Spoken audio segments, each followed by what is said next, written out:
Alright, picture this. On day one back with his filthy rich biological family, our guy was so thrilled he could have licked their toilets clean 10 times over. Everyone thought he had completely lost his mind, but deep down, he had only one crystal clear thought.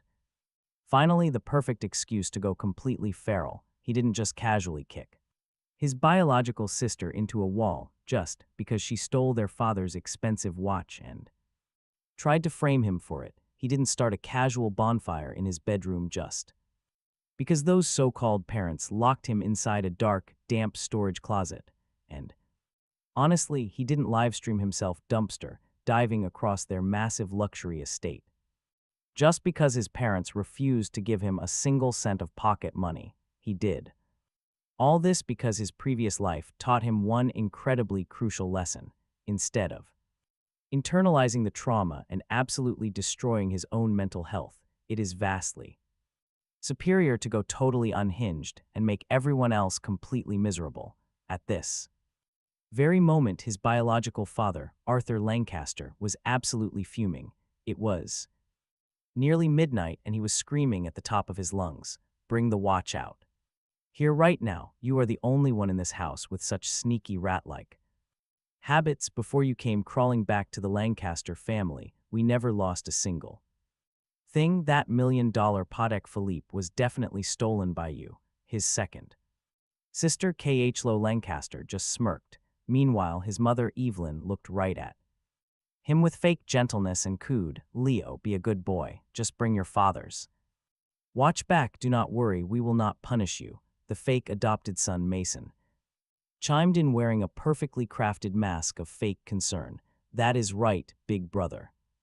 We know you have just never seen such an expensive watch before. Just give it back to Dad. We promise we will not blame you." Leo literally jumped 3 feet into the air, shaking his head so hard his neck nearly snapped, twisting his face into a mask of pure, unadulterated madness. He turned toward the Lancaster family, encircling him, and loudly screeched, Who said I stole the watch? Who saw me do it? Step up and face me." His reaction genuinely spooked the Lancasters, causing them to take a collective step back. Arthur's face turned beet red as he pointed a shaking finger at him. "Leo, you ungrateful brat, do you think playing crazy will get you off the hook? Hand over the watch. Acting like a lunatic in front of me will not work." Leo completely ignored Arthur, keeping his face completely twisted. He howled, "Do not dodge the question. Answer me directly. Who said I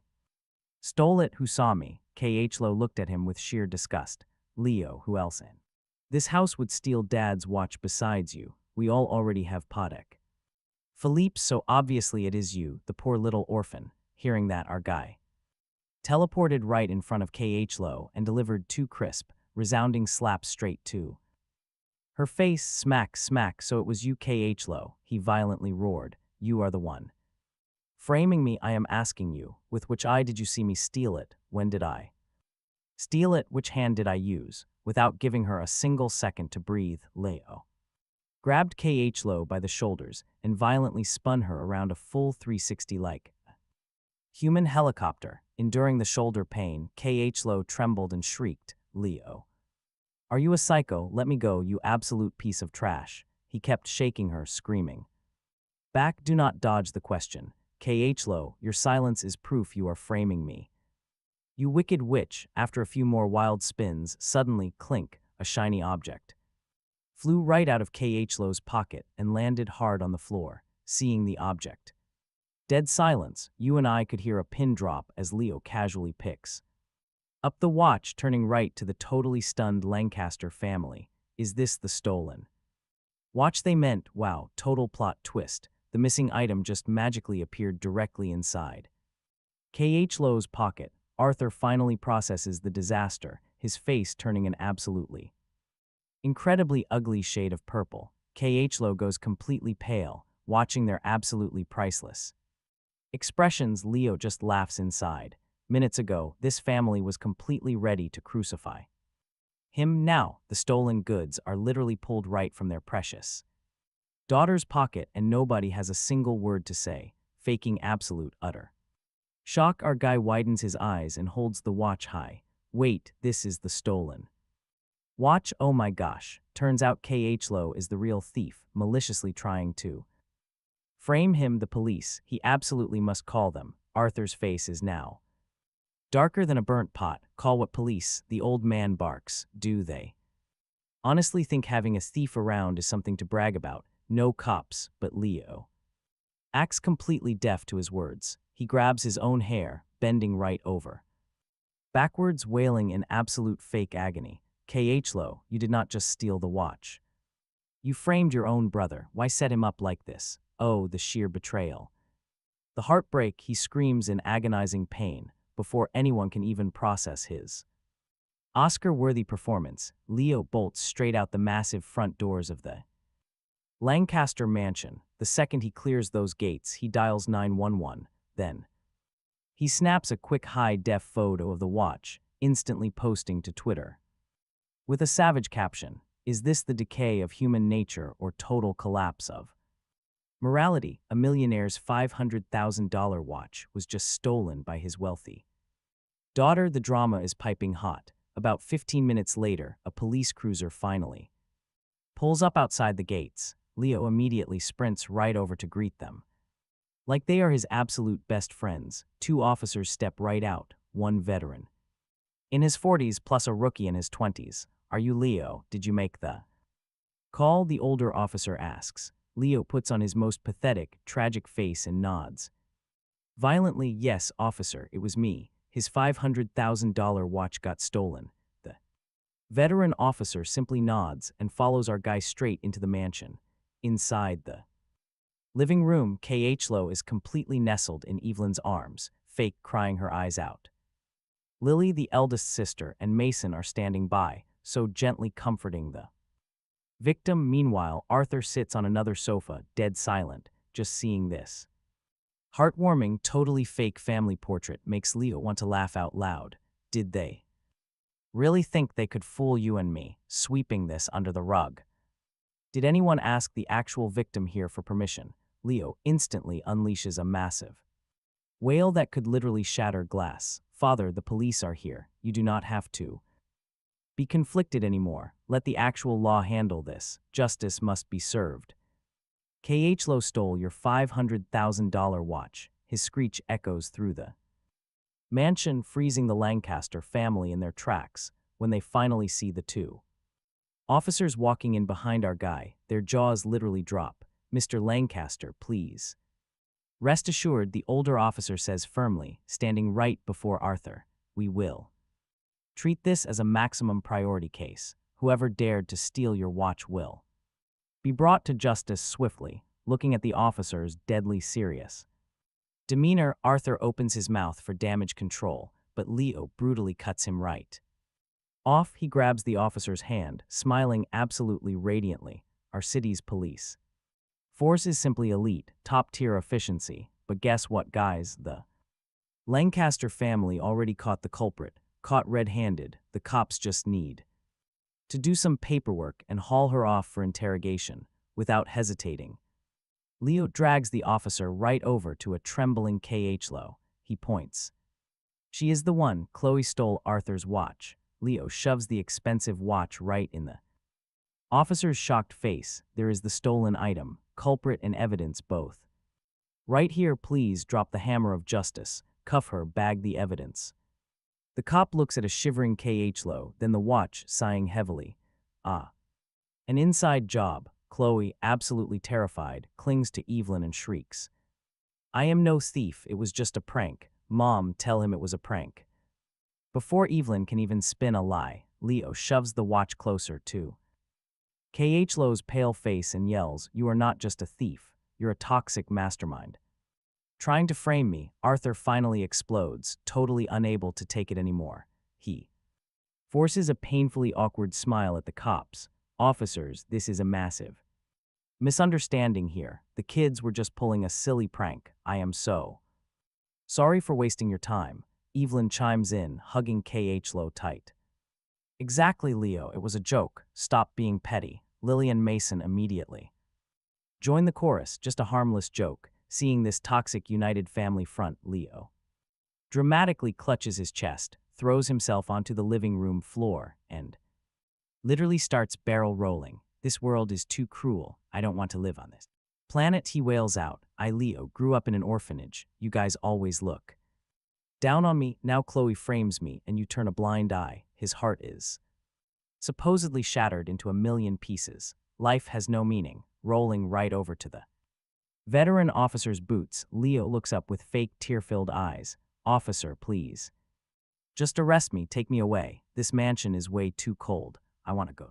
Jail has to be warmer than this Lancaster family. The older officer looks down at him, sighs heavily, and glares at Arthur. Mr. Lancaster, I might be an outsider here, but I must say this. Parenting actually requires fairness.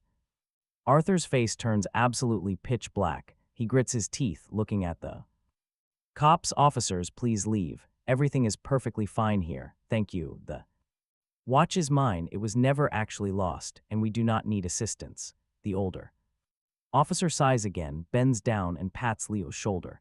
Kid, I know it is tough, but if the victim of the theft refuses to press charges, our hands are tied here. I am sorry. With that, he leads his rookie partner out the door. The second that door clicks shut, Arthur spins around and roars at Leo. The cops are gone. Why are you still on the floor? Who are you acting crazy for now? Get up, stop embarrassing us. But Leo calmly stands up. First, he smooths out the wrinkles on his faded school uniform. Then, he elegantly dusts off his sleeves.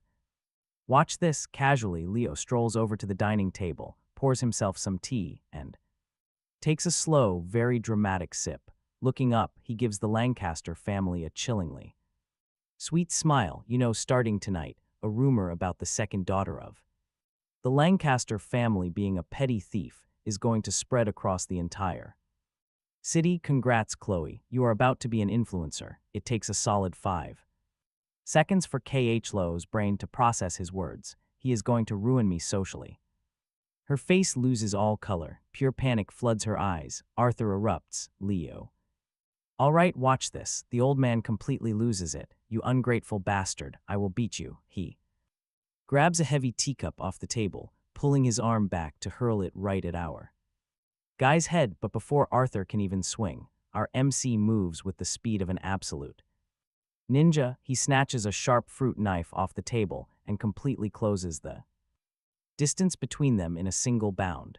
Arthur flinches hard, genuinely terrified the boy is going to stab him, but surprise, our MC just shoves the handle of the knife right into Arthur's hand, grips his wrist, and presses the sharp blade right against his own neck. Come on, he yells, his eyes wide and totally unblinking. A teacup is boring. Use the knife. Do it. Slit my throat. It will be a blast. Make your move, old man. His voice echoes through the room. Arthur is so terrified that his knees practically give out. He drops the knife to the floor with a huge clatter. Our MC looks at him with pure mockery. Cannot even commit to a little homicide. So boring. Are we done here? Because I am getting sleepy. Arthur's mouth just opens and closes like a fish out of water, but absolutely no words come out. He gives the stunned family a lazy yawn, turns around, and walks straight back to his room. The exact moment he steps inside, the damp, seriously suffocating smell of mold hits his nose.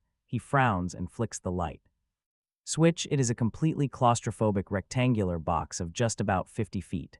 0 windows here. The only furniture is this single bed with a damp, faded blanket that has been washed way too many times to keep any color. There is literally no space for anything else. Ever since the day he arrived at the Lancaster estate, he has been forced to live in this dark, miserable closet. It used to be a storage room for the maids. You and I know that in his past life he quietly endured it. He never wanted to be a burden. He never fought for a better room. But this new version of him, absolutely not. Whoever makes him suffer will never know peace. Damp room. Huh, he mutters. Well, nothing a little indoor campfire cannot fix. He marches out to the mansion's massive, extravagant garden, casually snaps off a bunch of rose bushes, and hauls them straight back to his room. He even puts on a dust mask for the main event. Once everything is all set, he uses those rose branches to start a cozy little fire. Right in the middle of the floor, the wet wood sizzles and thick, glorious white. Smoke starts to billow out, completely filling his room before seeping under the door and into the rest of the mansion. Now, this Lancaster mansion has 3 floors total. The family sleeps up on the second. The third floor has the fancy study, music room, and other leisure areas. The first floor is just for the kitchen, big living room, and maid quarters. As the thick white smoke invades the first floor, Nora the maid is the first to notice, absolutely panicking that the house is burning down and completely terrified of getting fired. She rushes to his room and screams, "What are you doing? You are a grown boy playing with fire. The entire house is filling up with smoke. Mr. and Mrs. Lancaster are going to choke and they will blame me. Put it out right now." She reaches out to grab a burning branch, but the exact moment her hand gets close, our guy snatches her wrist in an absolute iron grip. She glares at him frantically. "What are you doing? Let me go. I need to put this out before they notice. I am trying to help you." He just gives her a polite, deadpan smile. "This fire cannot be extinguished." Nora is utterly bewildered. "Why not? Can you not see the smoke is going to suffocate everyone?" Our MC just laughs internally. In his past life, he was such a massive pushover that even the maid felt entitled to yell at him. Never again. "All right, watch this." Leo points right to the damp, moldy corners of his walls and stares at the maid. "Nora, are you blind? I am just dehumidifying this damp room." With a little thermal energy, Nora froze completely. She totally did not expect that logic. Pure guilt flashed across her face. Obviously, she already knew the room was terribly damp. It used to be her storage closet. Keeping it dry and clean was her job. But she constantly felt overworked, and since Leo never complained, she just ignored the issue. She never expected our main character to take matters into his own hands today. Literally smoking the place out. Wait, if the family finds out he is doing this because of the dampness, they will definitely blame her. Nora panicked. Internally, she quickly backpedaled. "Young Master Leo, you really do not need a fire. Tomorrow I will bring some moisture absorbers. I will even ask Mr. Lancaster to buy a dehumidifier. Please, just put the fire out for tonight. Just endure it for one more single night. I swear I will fix it." Leo chuckled darkly. "Oh, so you actually know how to fix a damp room, Nora. Then why have I lived here for 2 years while you did absolutely nothing? Is this really your standard of work?" Meanwhile, up in the fancy master bedroom on the second floor, Arthur and Evelyn had just put on their silk pajamas, getting ready for bed. Suddenly, thick smoke wafted right into their room, sparking a violent, nasty coughing fit. They stumbled out into the hallway, only to find the whole corridor completely swallowed in dense white fog. "What on earth is going on here?" Arthur bellowed between loud coughs. "How is Nora doing her job? Where is this smoke from?" Before he could march downstairs to fire the maid, Lily, Khloe, and Mason suddenly stumbled out of their rooms too. Their eyes were completely red and watering. The angry family gathered in the hazy hallway, absolutely confused and totally furious. As one, they marched right down to the first floor to hunt Nora down, but the smoke down there was way worse, stinging their eyes. Arthur tried maintaining his strict boss posture and roared, "Nora, get out here right now and explain this. Are you trying to burn my house down? Are you tired of working?" Evelyn, playing the usual peacemaker, coughed. "Arthur, let us just ask what happened before jumping to crazy conclusions." Lily and the others immediately piled on. "Nora is getting so lazy. If she worked at my company, she would be fired." Instantly, hearing that massive commotion, Nora abandoned Leo and sprinted to the entryway, but hearing the family throwing brutal comments as she arrived, she felt incredibly wronged. Actual tears welled up in her eyes, seeing her cry. Arthur only got even madder. "You have the nerve to cry. Look at this smoke. If we suffer smoke inhalation, can you take responsibility?" Nora sobbed loudly, her voice trembling. "Sir, the smoke is not my fault. It is all young Master Leo. It has nothing to do with me." Arthur froze. "Leo, what is he doing now?" Is he not done causing absolute trouble today? First, he frames Khloe as a thief. Now he wants to smoke us out. Leo, get out here right now and explain.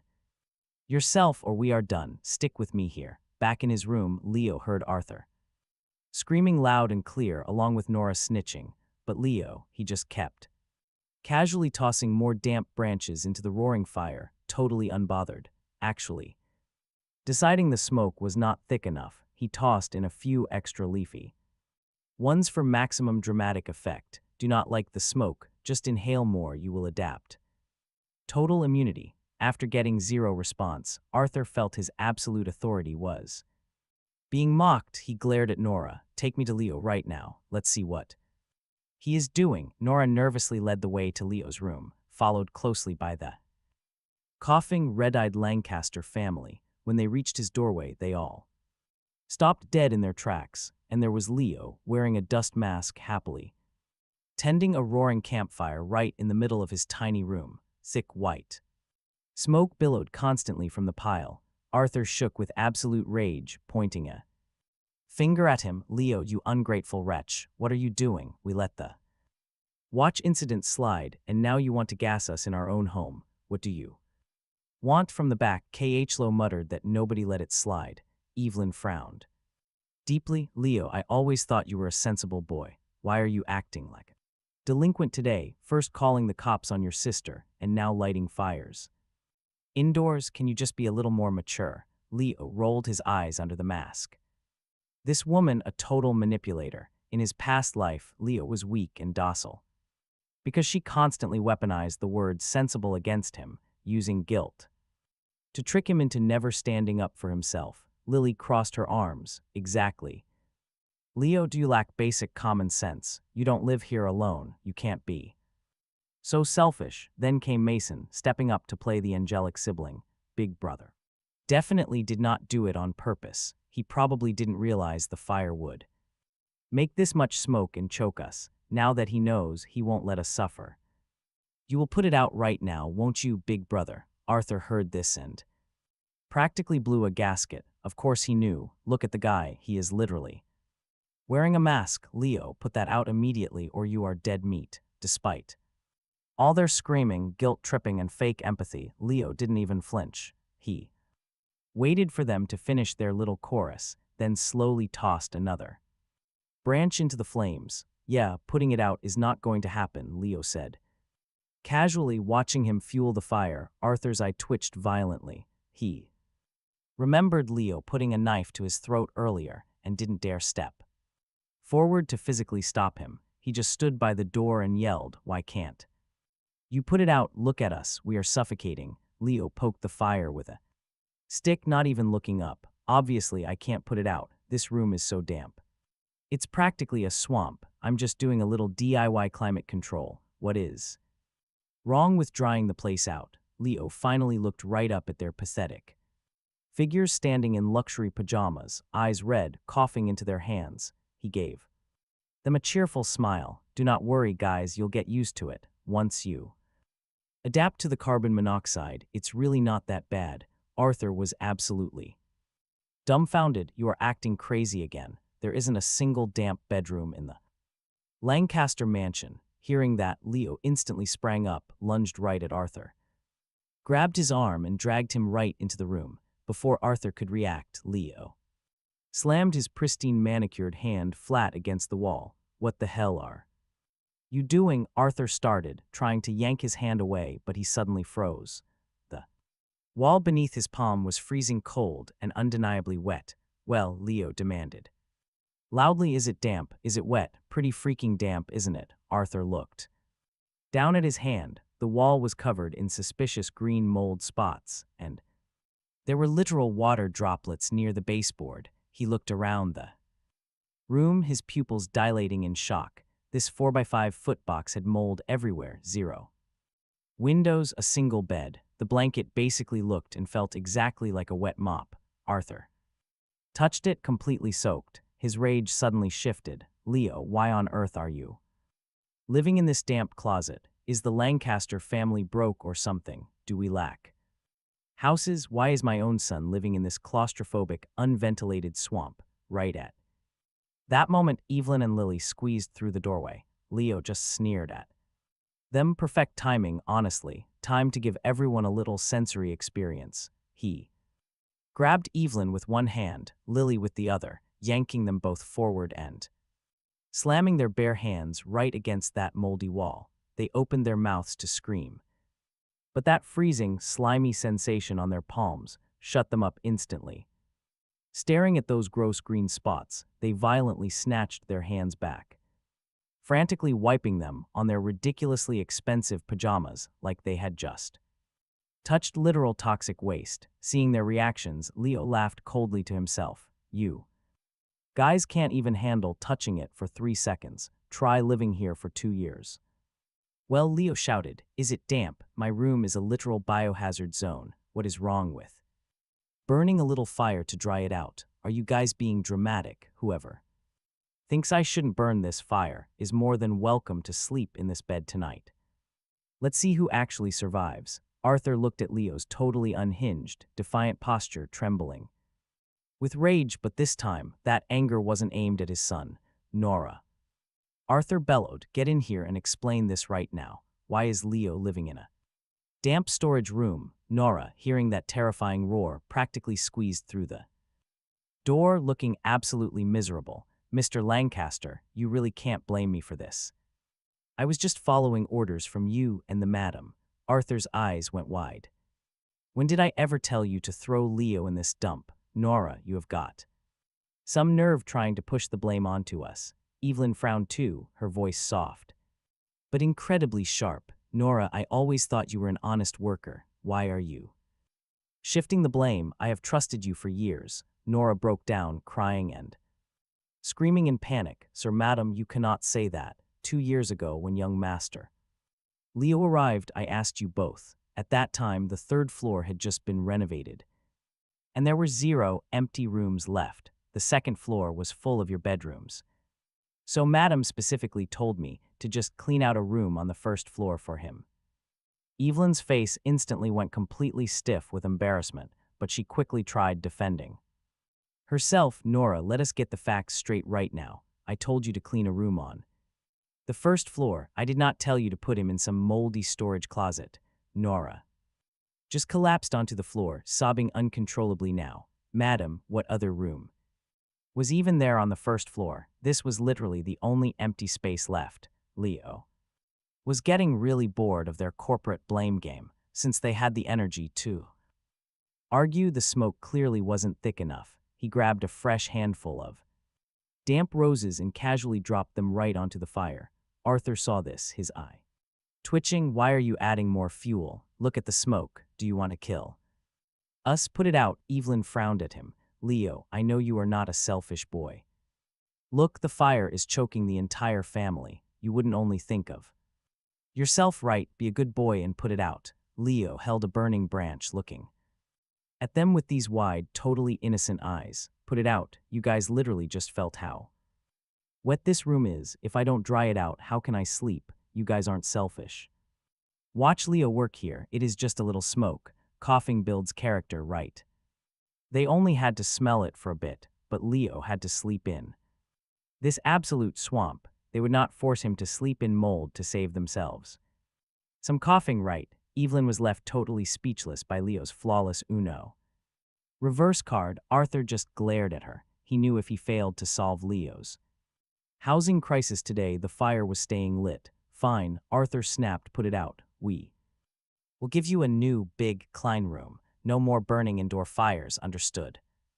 Evelyn opened her mouth to object, but one single, terrifying look at Arthur quickly made her swallow those words. Leo faked complete shock. No way, you guys are busy. He could not possibly trouble them. He was a big boy, solving his own problems. He would just keep the bonfire burning. No need to inconvenience anyone here, saying that Leo casually tossed 3 more branches into the flames. This time, not only did Arthur's eye twitch, but his entire facial structure violently spasmed. No, it is not a trouble at all. He dared anyone to say it was a trouble. Arthur then angrily shot a lethal glare at Evelyn and Lily. Evelyn completely froze, forcing a plastic smile.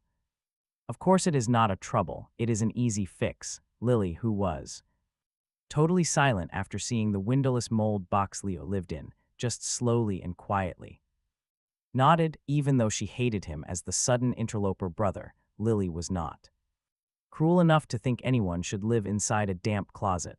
Plus, the huge Lancaster estate definitely had enough spare rooms. Arthur nodded in pure satisfaction and turned back to Leo. See, everyone agrees. Now please put the fire out. Look at all the smoke, it is getting ridiculous. Leo put on a shy, conflicted face. Well, if it is truly not a bother, rejecting your kindness would just be incredibly rude. He hated making them sad. Arthur pointed frantically at the raging fire. Yes, we would be very sad. Now extinguish it. Leo just blinked, holding another wooden branch. Extinguish it. Why, they all completely froze. Arthur's face instantly turned purple. Leo, please. Do not push your luck. We agreed to change rooms. Why keep burning things? Are you playing games here? Leo ignored his tantrum, tilting his head in pure confusion. Sure, you agreed to change my room, but what does that have to do with putting the fire out? He still had to sleep in this room tonight, right? So obviously the fire stays lit. You and I can imagine Arthur's miserable face. Looked like he was about to suffer a stroke. Are you saying that until you literally move into the new room, you will keep this fire burning? Das Leo replied, this place is a swamp. If you stop me from drying it, you can sleep in it yourself. Leo boldly rolled his eyes. Arthur was completely losing his mind. Do you think I am lying? Arthur yelled. I said we will change it. You have lived here for 2 years. Can you not endure just 2 more days? I cannot even endure 1 more hour, Leo sharply retorted. If you can, then you sleep here. He pointed the burning branch straight at the green wall mold. Look at this. Is this a science experiment or a bedroom? How do you expect anyone to survive without a fire? Arthur stared at Leo's completely unhinged demeanor. Remembering the past knife incident, pure panic started bubbling inside Arthur's chest. Taking a deep breath, he unleashed his absolute wrath onto Evelyn.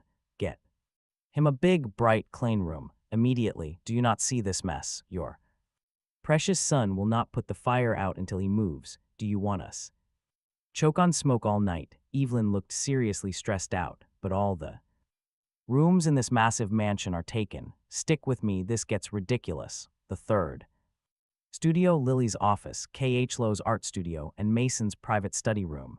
And the second floor, just bedrooms. The first floor only has this cramped storage room. Where am I finding a big room now? Arthur actually stopped and pondered. For a second, wait, Mason's third floor study room has a spare bed in it. For when he gets tired, right? Let's just convert Mason's little study space into our MC's bedroom for now. Evelyn was absolutely shocked. That's not right. Where will Mason do his precious homework? His grades are too good. We cannot disrupt his studies. Meanwhile, Khloe and Mason were standing right outside the door. They heard Arthur's decree. Mason instantly lowered his head, looking totally heartbroken. But a purely toxic glare flashed in his eyes. Khloe, meanwhile, totally shrieked from the hallway. I disagree. Mason is a top student. Why should his education be sacrificed for Leo? Arthur snapped back. It's just a room. One says no. The other complains. Have you inhaled too much smoke? Do you want to be human smoked salmon? Khloe, if you hate it, give up your art studio. For his bedroom, Khloe instantly backed down. Where would I paint? My studio is full of valuable art. If he takes it, where do my paintings go? Then shut your mouth, Arthur roared. Whoever else objects can give up their precious hobby room on the third floor. Dead silence hit the hallway. Absolutely nobody dared to say a word. After a dramatic pause, Mason looked up, tear-filled.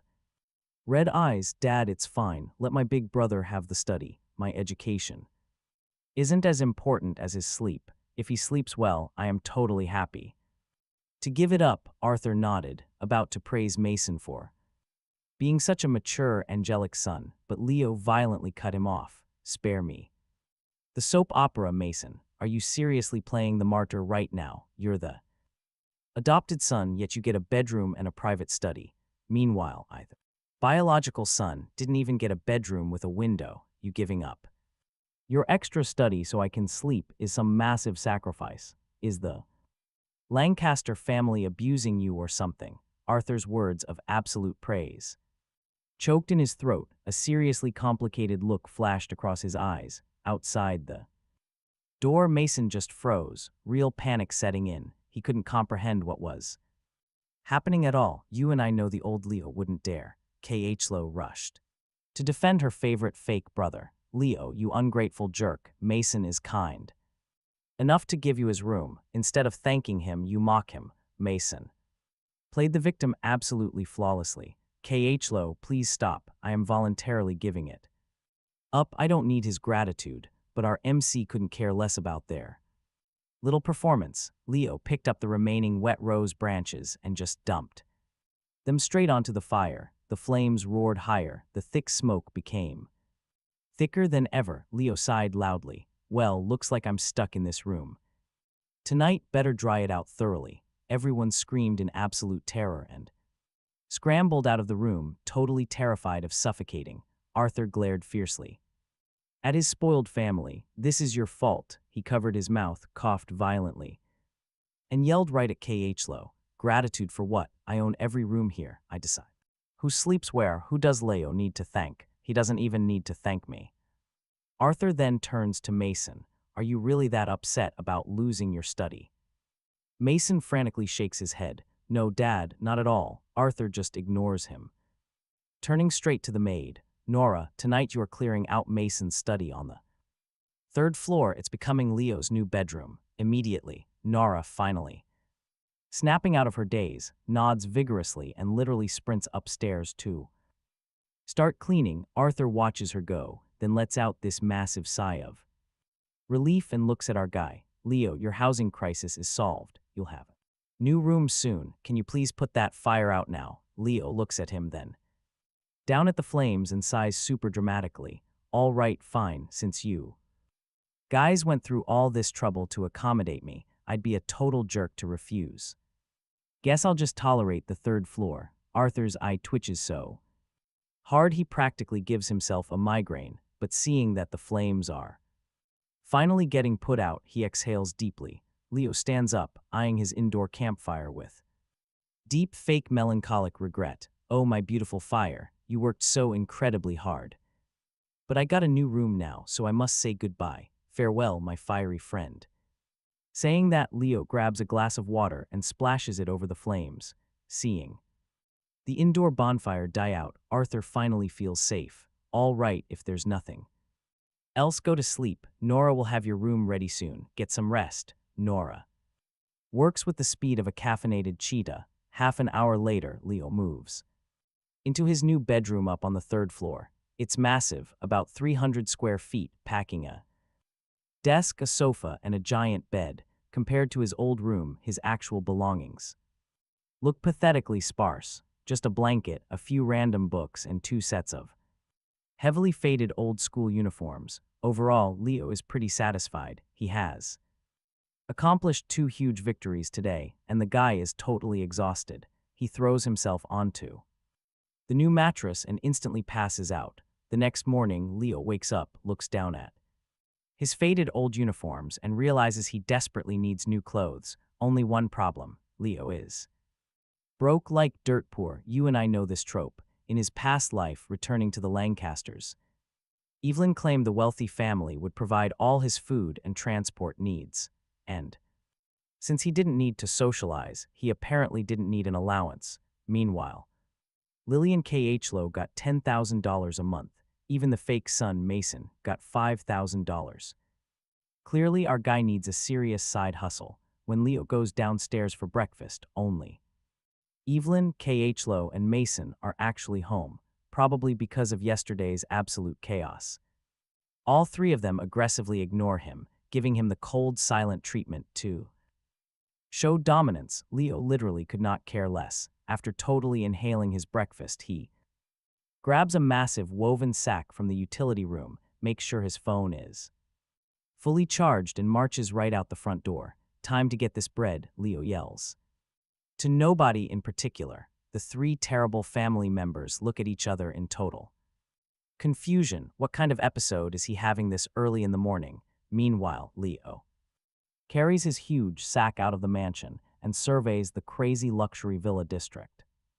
There are about 50 massive estates here, with a giant communal dumpster placed every 5 houses, making 10 dumpsters total. Now watch this. If Leo does a lap, he can raid all of them. Time for action. He pulls out his phone, logs into TikTok Douyin, and starts a live stream right there, with the title Billionaire Air Dumpster Dives in luxury Beverly Hills style estate.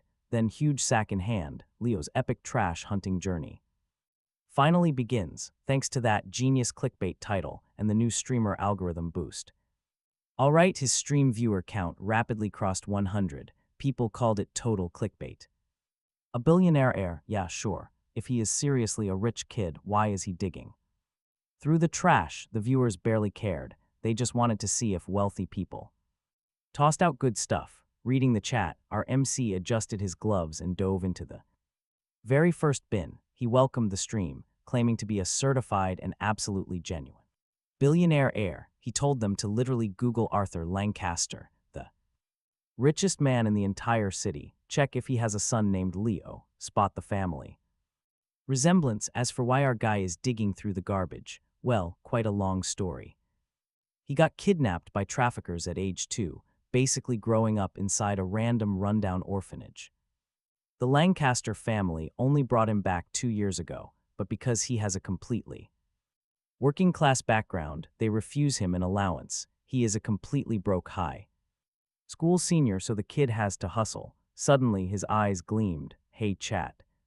Look at this. Leo pulled out a watch and held it straight up to the camera lens, grinning like an absolute maniac. Check this out. A Dior watch, not broken at all, just lightly used. Not bad at all. The entire live chat exploded. Bro, no way, they just checked the official website. That thing is worth like $1,500, even in that exact condition. He could flip it for $400 easily. Streamer, are you selling it? I will pay $500 right now. Leo kept digging with one hand while holding up his phone. Selling it, obviously, but keep the 500, 300, and it is yours. First person to DM him gets it. Just add his Venmo, send the cash and address, and he will ship it today. Instantly, digital gifts and crying faces completely flooded the screen. Wow. The streamer is too nice, giving out fan discounts. Next time I claim it. First, the donations started heavily rolling in to support his epic trash treasure hunt. Leo was practically doing a massive happy dance in his head, but the rest of that first dumpster was a total bust. Nothing but empty champagne bottles and literal trash. He quickly moved to dumpster 2. A few minutes later, he just burst out laughing. Haha, jackpot, baby, look what we have here. He proudly held up a gleaming golden object, a pure gold necklace. This looks exactly like the new collection from Tiffany. Retails for like $800. I want it. Dibs, take my money, the chat screamed. Sold for $150 to the first DM. But do not pay him yet. He needs to get it authenticated first to make sure it is real gold before shipping it out. The streamer is an absolute legend, so totally honest. Thanks to all the crazy interaction and the sheer absurdity of his stream, the viewer count heavily skyrocketed. The algorithm caught on fast, and soon trending tags like billionaire, dumpster diving, kidnapped air hustles, and rich kid trash treasure were climbing the charts. But here is the thing. While our MC had the time of his life digging through pure garbage, the massive Lancaster mansion was in a state of absolute panic. Arthur Lancaster was at his corporate office, casually reviewing documents when his personal phone rang. It was Richard Sterling, a bitter rival CEO. The two absolutely hated each other's guts and took every single opportunity to throw shade. Arthur really wanted to decline, but Richard kept wildly spamming him until he finally picked up. Ah, Arthur, my good man, I'm literally dying. Richard's booming laugh blasted right through the speaker. Your son is all over the trending page. Billionaire heir digs through the trash. I am literally crying. This is peak comedy. Arthur's heart stopped cold. He immediately opened his laptop and searched the tags. Sure enough, high-resolution screenshots of our MC. Half buried inside a nasty dumpster totally flooded his screen. His face morphed through 5. We just watched Arthur hit every grief stage in 3 seconds. Keys grabbed, speeding home. Bursting through those front doors, Arthur finds Evelyn, Khloe, and Mason sitting around. In the living room, sipping tea and laughing. That absolutely picture perfect. Cozy family vibe just makes his blood boil even hotter. Where is Leo? He roars. Startling everyone so badly, they literally spill their tea. Why is nobody watching? Evelyn frowns, deeply annoyed. Have you lost your mind? Why are you screaming? The second you walk in, Arthur lets out a perfectly hysterical, enraged laugh. I haven't asked you that yet. Where is he? Do you have any clue what he is doing? Evelyn rolls her eyes. He is almost 18. Do I need to slap an air tag on him? He went out this morning claiming he was getting that bread. I just figured he got some part-time job sweeping floors or moving heavy boxes. Arthur's face turns completely, violently purple. Moving boxes? Yeah, you wish. He is totally humiliating us, the entire Lancaster family is now the biggest laughingstock in the city. He hurls his phone onto the sofa. Look at exactly what your precious son is doing right now. Evelyn grabs the phone and gasps. Right there on a live feed is Leo, elbow deep inside a trash dumpster with bold text. Reading billionaire's air dumpster dives. Khloe peeks over his shoulder and her jaw drops. Mason completely fakes looking horrified, but a very gleeful smirk tugs right at the corner of his mouth. What even is this? Evelyn panics, desperately trying to save face. He literally chose digging through garbage for cash. How was I ever supposed to know? How do you even manage this house? Arthur screams, meanwhile staying completely and totally oblivious to that total nuclear meltdown back home. Leo is happily engaging his fans. He had just reached the final dumpster. The previous ones dropped a luxury watch, a necklace, some designer toys, fresh Dior sneakers, and luxury perfume. His loyal chat bought up everything, banking him a clean $1,000. He enthusiastically dives right into the final bin, hoping for one grand finale. Suddenly, his eyes lock straight onto it. Premium, absolutely pristine orange box. Chat, look, we found in Hermes' box, he yells. Pulling the treasure out, he pops it open. Holy crap, it is 5 brand new, perfect red lipsticks. The chat goes feral. Hermes' new collection, that is $300. Streamer, please, I really need them. You guys know the drill, he laughs. First DM gets it for $50. Man, I am way too cheap. Streamer, you are an angel. He is buzzing with pure joy. He is just about to pack up his loot sack when a screeching voice shatters the peace. Leo, you absolute total disgrace. He looks up. Evelyn is furiously sprinting toward her expensive designer heels clicking frantically against the concrete pavement. Her perfectly styled hair is a complete mess. She has lost every bit of that high society elegance. You are completely humiliating the Lancaster family. Get your butt home right now. Your father is extremely furious. Leo casually ignores her, just keeping on packing his beautiful trash treasures. Evelyn, seeing him completely ignore her, marches right up and tries grabbing his arm. He swats her hand away, flashing a brilliant smile at the camera. Hey chat, I am streaming right now. Want me to introduce you guys? Evelyn recoils, looking just like she just got burned, stumbling backward in pure, sheer terror of being caught live on the stream. The live chat instantly goes wild. Who is that Karen? Why is she yelling at our favorite streamer? Keep digging, bro. Just ignore her. Do not turn off the stream. This drama is 10 out of 10. Leo smiles warmly. Do not worry, guys, until I clear every dumpster in this zip code, the stream stays on. Let us see what else is hiding in this last bin. He dives right back to digging, completely ignoring Evelyn stood 10 feet back, pinching her nose in absolute disgust. Way too terrified to get near his camera. Defeated, she whipped out her phone and frantically called Arthur for backup. Minutes later, Arthur, Lily, Khloe, and Mason came sprinting down the street, seeing our MC still knee-deep in garbage. Arthur almost charged forward to tackle him, but Evelyn violently yanked him back. He is live streaming, she hissed. If you go over there, your face will be all over the internet. Arthur froze dead in his tracks, forced to stand on the sidewalk and glare at Leo with murderous intent. He kept digging, but the bin was mostly empty. Just as he was about to call it quits, the chat started spamming.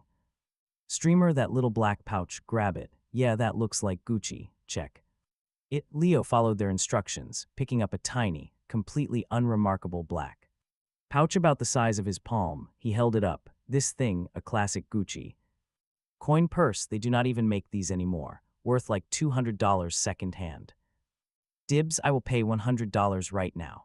Leo was totally bewildered that a tiny square was worth so much, but hey, money is money. Sold for $100. The chat rained digital gifts on him. He looked at the empty dumpster and smiled brightly.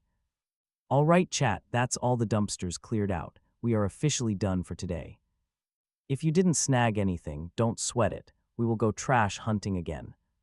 Tomorrow, no, do not leave. Tomorrow for sure. Leo happily patted his massive sack of loot. Arthur, watching his triumphant smile, looked like he was about to burst. A blood vessel. He tried to lunge forward again, but Evelyn held him back. Pointing at the neighboring mansions, several nosy neighbors were already peeking out of their windows, fully enjoying the free reality TV show. Arthur's face turned pitch black. He pointed a trembling finger at our MC. Leo, you ungrateful bastard, get inside the house right now. We are going to have a serious talk. Evelyn looked at him with pure disgust. Khloe stuck her tongue out, mocking him. Mason looked concerned, but his eyes gleamed with malice. But you and I know Leo did not care about their dramatic face-changing circus act. He stretched his back. Man, dumpster diving is quite the workout. He hoisted that massive sack of trash treasures right over his shoulder, whistling a cheerful little tune as he strolled past them toward the mansion. Once inside, he ignored their death glares, carrying his sack straight up to the third floor and locked his loot inside his room. Stick with me, this was his hard-earned inventory for his fans. He could not let these psychos ruin it. Arthur, absolutely furious that Leo hadn't immediately groveled, led the entire family stampeding right into his room. Mason walked in, eyes full of bitter resentment at seeing Leo in his former study. Leo just started organizing his loot, completely ignoring their existence. Leo, you absolute embarrassment, Arthur roared. Throw that garbage out immediately. Do you have any idea how much face the Lancaster family lost today? Evelyn frowned. You are the son of a billionaire now, not some street urchin. You need to think about our reputation. Khloe pinched her nose. You're so gross, raised in an orphanage, so you just naturally gravitate toward garbage. So embarrassing. Mason played the saint. Big brother, you don't understand. The family honor is more important than anything. Just throw the trash away and apologize to mom and dad. Leo gently placed a designer shoe down, turned around and looked at them. Dumpster diving is tiring enough without. Let's dive in. Leo stares dead into Arthur's eyes. Don't you lecture me about pride or face. Out in the real world, compared to cold hard cash, face is basically worthless garbage. Without money, you literally die. Without face, you just feel little awkward. I'd rather not starve. Now Arthur is so mad he is practically vibrating. You little brat. When did the mighty Lancaster family ever let you starve or freeze? Do you lack allowance? We give you top-tier living conditions here, and you have the absolute nerve to claim money matters more than our family reputation. Before the old man can continue ranting, Leo holds up a hand. Hold up, since moving in, I have absolutely lacked both clothes and money. Otherwise, why the heck would I be digging through the garbage? Arthur's face instantly darkens. What kind of nonsense are you making up to excuse this embarrassing behavior? Leo immediately walks right over to his pathetic little closet, yanks out all his clothes, and throws them right at Arthur's feet. Look really closely. This is my entire wardrobe provided by the so-called billionaire Lancaster family. 2 faded, slightly torn school uniforms. Tell me, is this not Lacking clothes, Arthur is ready to scream again, but then he looks down at the pile. He totally freezes. Literally just two worn-out uniforms, nothing else, he looks at Leo in absolute shock. Are you kidding me? You only have two uniforms. Evelyn, is this true? How can the boy only have two outfits? Arthur rarely paid any attention to domestic matters. He honestly thought Leo just really loved wearing his school uniform. Hearing that this was his entire wardrobe, he refuses to believe it, praying his wife Evelyn would deny it. But Evelyn just looks away, looking incredibly guilty and totally awkward. Arthur glares at her, temporarily suppressing his massive rage to interrogate our MC. You're practically an adult. Don't you know how to buy your own clothes? What do you even do with your allowance? Spend it all on video games. Leo just laughs coldly. Allowance? I have literally never seen a single penny of allowance since stepping foot inside this house. Honestly, the orphanage actually treated me better. At least there we got new clothes every single season and a few bucks for snacks. Here, nothing to wear, nothing to spend. I really should have just stayed at the orphanage. Moving to the Lancaster estate was a massive downgrade. Arthur completely explodes. You dare say my house is worse than a literal orphanage? Stop lying. Every kid in this entire house gets an allowance. Even your older sisters who have jobs still get money from us. Why wouldn't you? He instantly whips around to face Evelyn. Evelyn, am I right? Tell me exactly how much allowance Leo gets every single month. Expose his ridiculous lies. Evelyn's mouth opens and closes, but absolutely zero sound comes out. Her face turns pale green, then white. Finally, she offers a super weak defense. Leo is a high school student. His food and housing are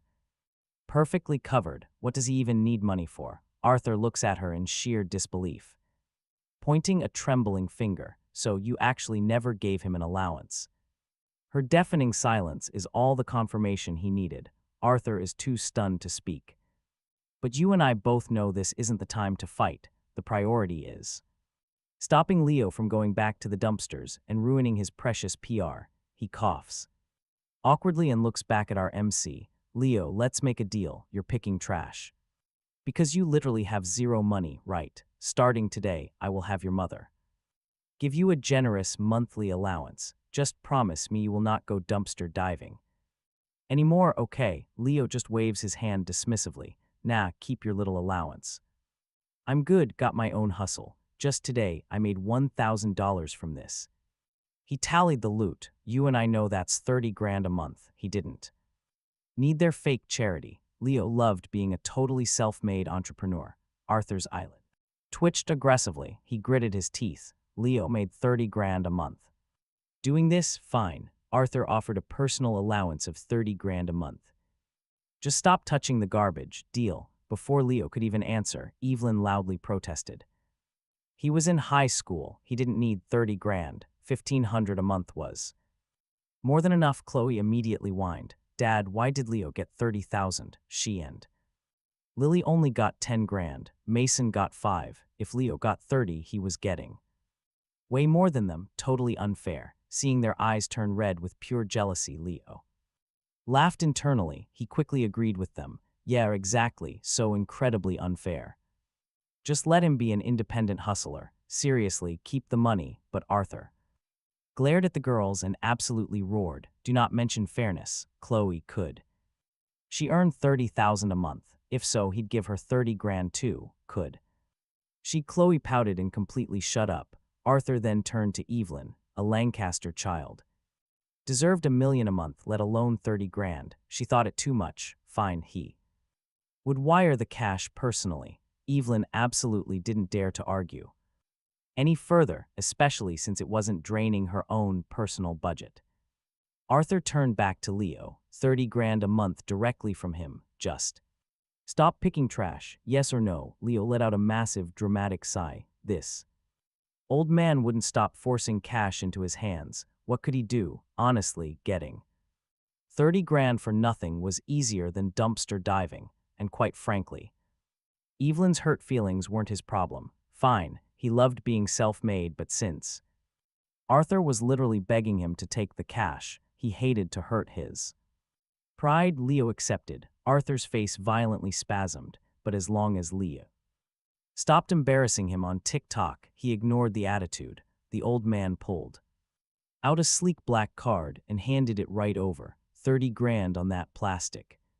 He promised to wire the funds every single month, but there was a catch. If Leo stayed away from dumpsters, the cash flowed, but if he was caught near a single trash can, the deal was instantly dead. Understood. Leo boldly snatched the black card. He warned Arthur to stop nagging or he'd hit the bins again. His hustle didn't come with annoying lectures. He only took it out of pure pity. Arthur was completely exasperated, but seeing Leo hold that card, he finally breathed a massive sigh of relief and ushered the family away. Once alone, Leo checked his loot and sighed. His glorious empire cut down in its prime, but hey, 30 grand.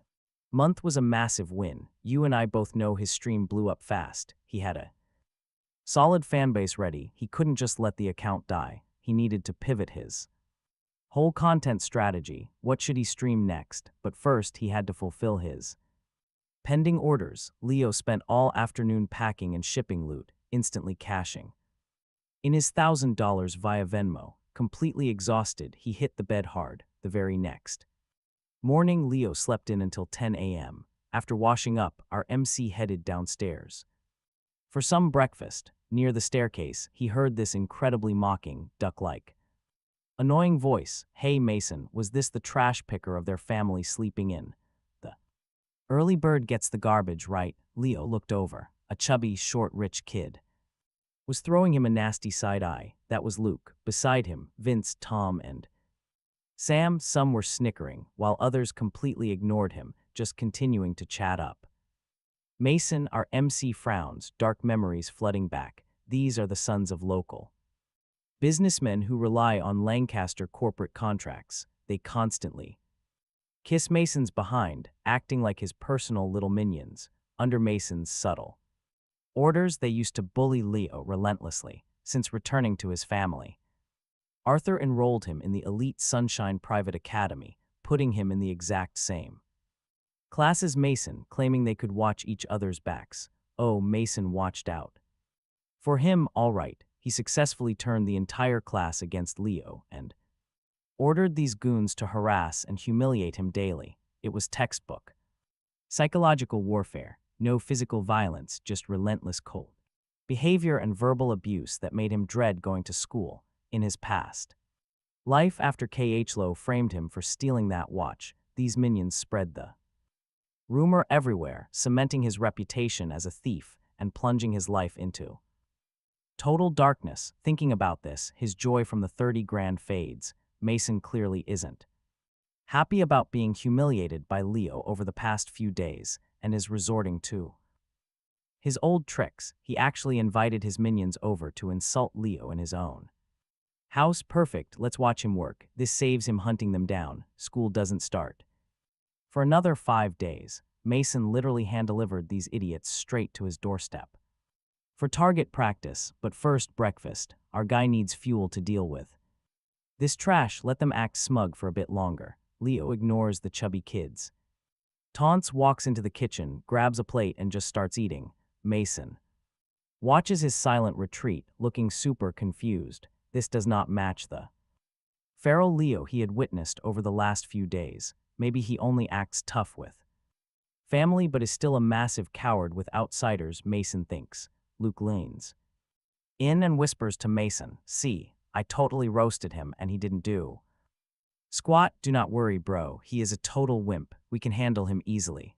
The others chime in. "Yeah, he is a snitch who won't even dare snitch. We will help you vent some anger today. We were going to wait until school started, but doing it in his own house is honestly way funnier." Mason's eyes flash with a sinister light as he whispers something back to them. Inside the kitchen, Leo finishes his food and has a brilliant idea. "You and I will love this." He grabs a few packets of ketchup from the fridge, slips them into his pocket, and hits go live on his phone. Instantly, his eager fans flood the chat. "Streamer, we have been waiting. Let's get that trash. Did you get enough sleep?" Well-rested streamer finds the best loot. Leo smiles at the comments. Wow, his Smile is so cute. This is a dumpster diving stream, not a beauty pageant. Get. In the bin, Leo sneakily places his phone in a hidden corner of the living room, angling the camera perfectly to capture that squad of losers on the sofa. Then he confidently strolls out of the kitchen. The exact moment he appears, the malicious gazes of Luke and his crew lock onto him. Sam smirks, looking like he cannot wait to start trouble. Leo ignores them, knowing they will come right to him, and right on cue as he steps toward the stairs, they make their move. Luke leads the charge, blocking his path, crossing his arms and sneering. "Hey, trash boy, I heard you have been upsetting my boss, Mason. You got a lot of nerve." Vince, Tom, and Sam quickly surround him, blocking all escape routes. "Hey, trash boy, apologize to our boss right now, and swear you will obey him from now on. Otherwise, you know what happens," Sam threatens with a nasty grin. Leo, do not listen to them, Mason calls out from the sofa, acting totally innocent. He actually hopes Leo refuses to apologize to teach him regret, but Leo just frowns. These insults way too weak. Let us watch him spice things up for his camera, looking at them with pure disgust and mutters, just loud enough for them to hear. "Bunch of lap dogs barking for their master. Absolute low-class bastards." They all freeze in sheer shock. Did he seriously just curse them out? Luke turns bright red with rage and reaches right out for Leo's collar. The others raise fists, ready to throw down. Perfect. Leo cheers internally. This is all going exactly according to his master plan. Right as their hands almost make contact, Leo violently throws himself backward, rolling around the floor like a dramatic Premier League soccer player. "Ah, the pain, they are beating me. Murder, assault," he shrieks at the top of his lungs. Mid-roll, he expertly whips out hidden ketchup packets, bites them open, and smears the red sauce all over his face and the front of his white shirt. It looks like a horrific, bloody massacre.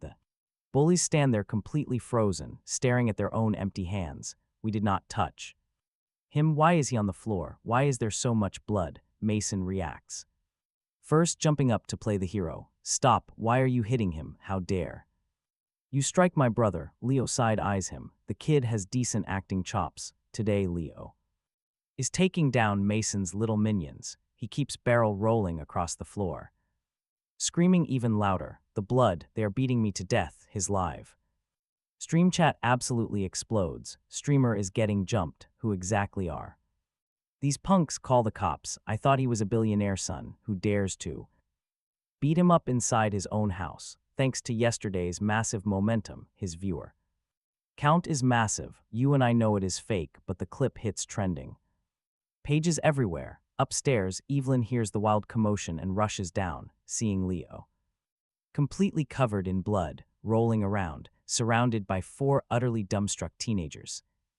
She immediately grasps the terrible optics. Leo being brutally assaulted inside the Lancaster mansion. Yeah, that is a massive slap to the family face. At the exact same time, Arthur is at his corporate office, paranoid that his son might return to dumpster diving. He was randomly checking Leo's live stream. He tunes in exactly as Leo is writhing in fake agony. "Who dares beat Leo?" Arthur roars in his office. "Who dares touch my son?" He recognizes the boys as sons of his subordinate suppliers, punks who basically feed off the Lancaster company scraps. Arthur's fury goes totally nuclear. They had the audacity to come into his house and beat his heir. He refuses to lower himself to deal with teenagers directly. He immediately calls the fathers of all four boys, chewing them out and ordering them to drag their asses to the Lancaster mansion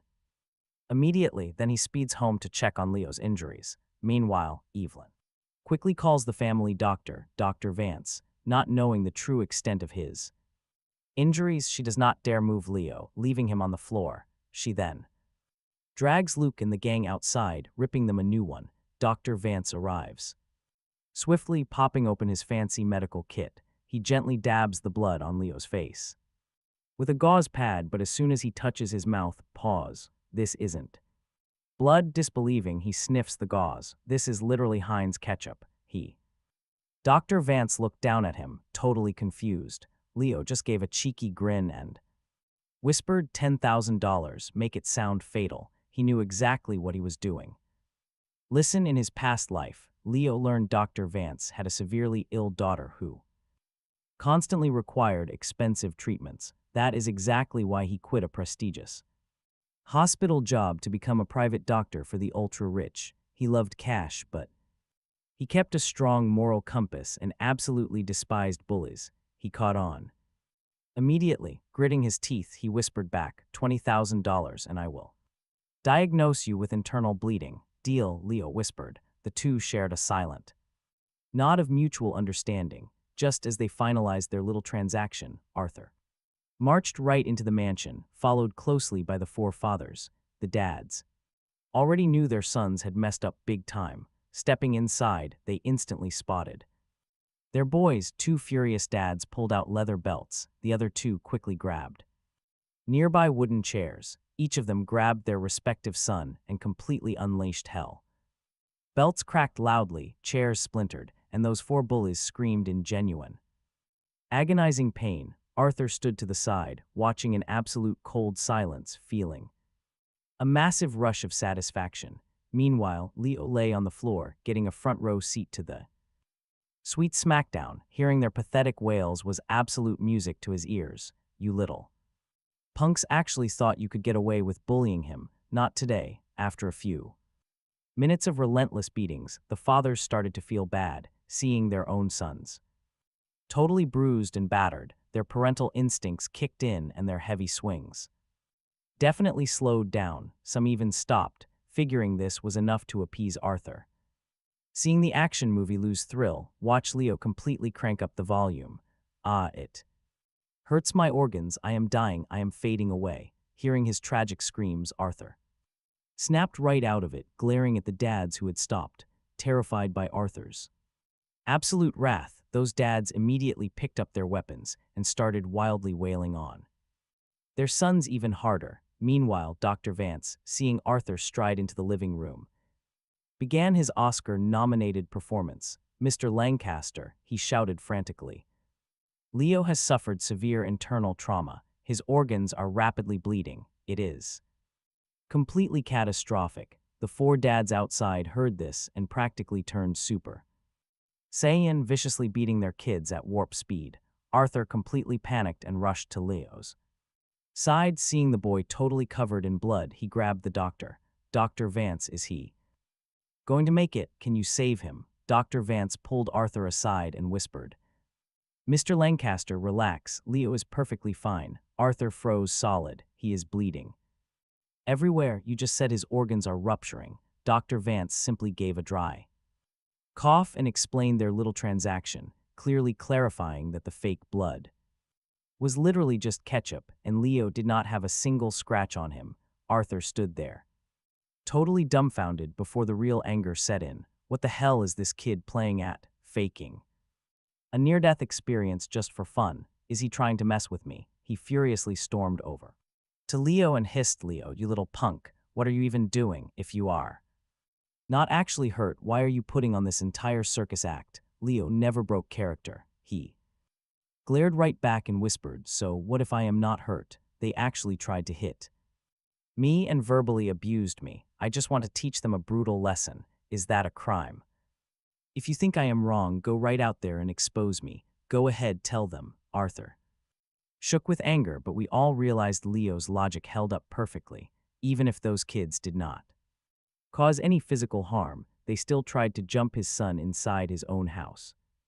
You and I are watching a brutal lesson unfold. By now, the four fathers had beaten their own kids so severely they could barely even stand, unable to continue. They finally dropped their belts and stumbled toward the living room, forcing apologetic smiles at Arthur, then looked at Leo, absolutely covered in blood. Seeing his state, they actually felt somewhat justified. Their own sons looked much worse, honestly. Mr. Lancaster, we are so incredibly sorry. They practically groveled. We completely failed to discipline our kids. They committed a massive sin. Then they turned to Leo. We are truly sorry. We failed as fathers. Each dad then pulled out a premium bank card and handed it over, 4 cards, each with $20,000. Please accept this as our formal apology. Leo sneered internally. 20 grand to settle this. In your dreams, he completely ignored them and went right back to rolling on the floor. The agony let him die. Oh, the absolute humanity. Arthur's eye twitched hard. He knew Leo was faking and felt the kid was pushing it way too far. $80,000 total for literally 0 injuries. But those dads had no clue, seeing Leo reject the cash while Arthur stood silently staring at the ceiling. They panicked, thinking the payout was way too low. They shared a look, gritted their teeth, and pulled out 4 more cards. Leo, we completely understand. Here are 4 extra cards. Each has $100,000 loaded. Please cover your medical bills and recovery. Our boys caused this mess. We have to take full responsibility. If you refuse, we honestly will not sleep at night. Now, Leo had originally planned to torture them a little longer, but for 480 grand, he could be merciful. Plus, if they kept beating those kids, someone might actually die, and Leo hated doing extra paperwork. He slowly stopped his dramatic barrel rolls. His hand shot out like a viper, snatching all 8 cards and quickly shoving them straight into his pocket. Then, in a totally weak, forgiving voice, he muttered, "Uncles, you are far too kind. Just a little scuffle between kids, nothing serious. You really should not have, but since you insist, I would feel terrible refusing." Arthur watched this master class in pure extortion, and his facial muscles spasmed hard. This kid was a literal psychological terrorist. The 4 fathers were utterly bewildered. Wait, wasn't Leo just dying of internal bleeding? How did he snatch those cards so incredibly fast? Why does he look totally fine right now? Suspicion finally began to brew. They had just beaten their kids half to death and paid out nearly $500,000, slowly realizing they might have been played. Intense rage bubbled in their chests. They wanted to snatch those cards right back, but they glanced at Arthur, still staring blankly at the ceiling, offering 0 objections. They hesitated. Rumor definitely had it that Leo was an unloved outcast in the Lancaster family, which was exactly why they allowed their sons to bully him in the first place. But this guy, Arthur, was clearly backing him up. Realizing Arthur was not the indifferent father rumors made him out to be, they forced some incredibly painful smiles. As long as you are okay, Leo, please use the cash to get well. We will be taking our boys home now to discipline them. Further, they thought the transaction was finally complete and they could escape.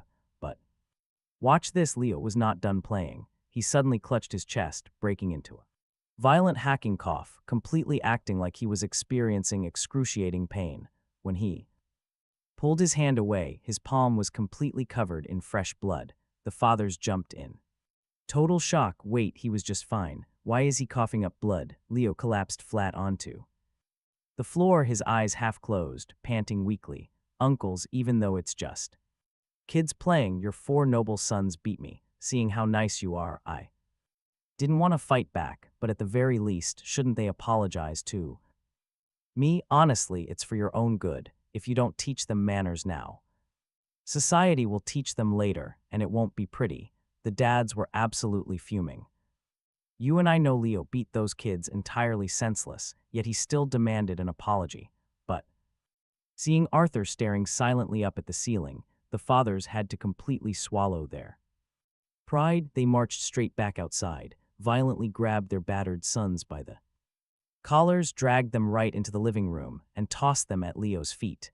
You little brats, apologize to Leo right now. How dare you hit him? The 4 boys, heavily bruised and bleeding, couldn't even stand properly. They completely collapsed in front of him, but their eyes burned with serious defiance. Fight us one-on-one if you're a man, Luke spat. Calling our dads is a weak move. Leo was totally ecstatic. Yes, keep talking trash, you little garbage cans. The madder you get, the far sweeter the apology. Leo slowly dragged himself across the floor, groaning dramatically. Oh, the sheer agony. I'm fading. Arthur was also getting genuinely furious, even if Leo was obviously faking.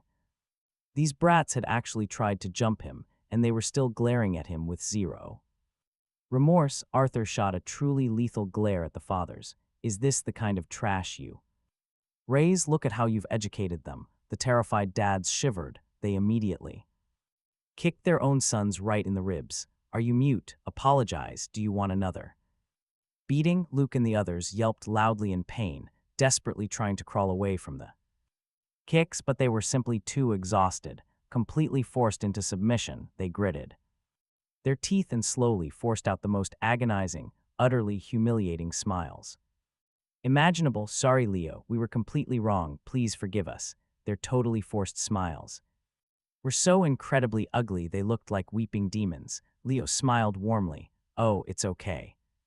I forgive you guys. Just don't bully your classmates anymore, all right? Because that's not what good boys do. Look how sad you made your poor fathers. The furious dads' faces twitched like they were having full-blown seizures. Let's admit it, Leo was basically having the absolute time of his life. You're right, Leo, Luke's dad forcefully choked out. We'll teach them better at home. They've apologized and we've punished them. Can we please take them home now? Before he even finished his sentence, Leo flipped straight onto his stomach, dragging himself pathetically across the floor, staring in absolute horror at the blood on his hands. Why am I coughing up so much blood? He wailed dramatically. Am I going to die?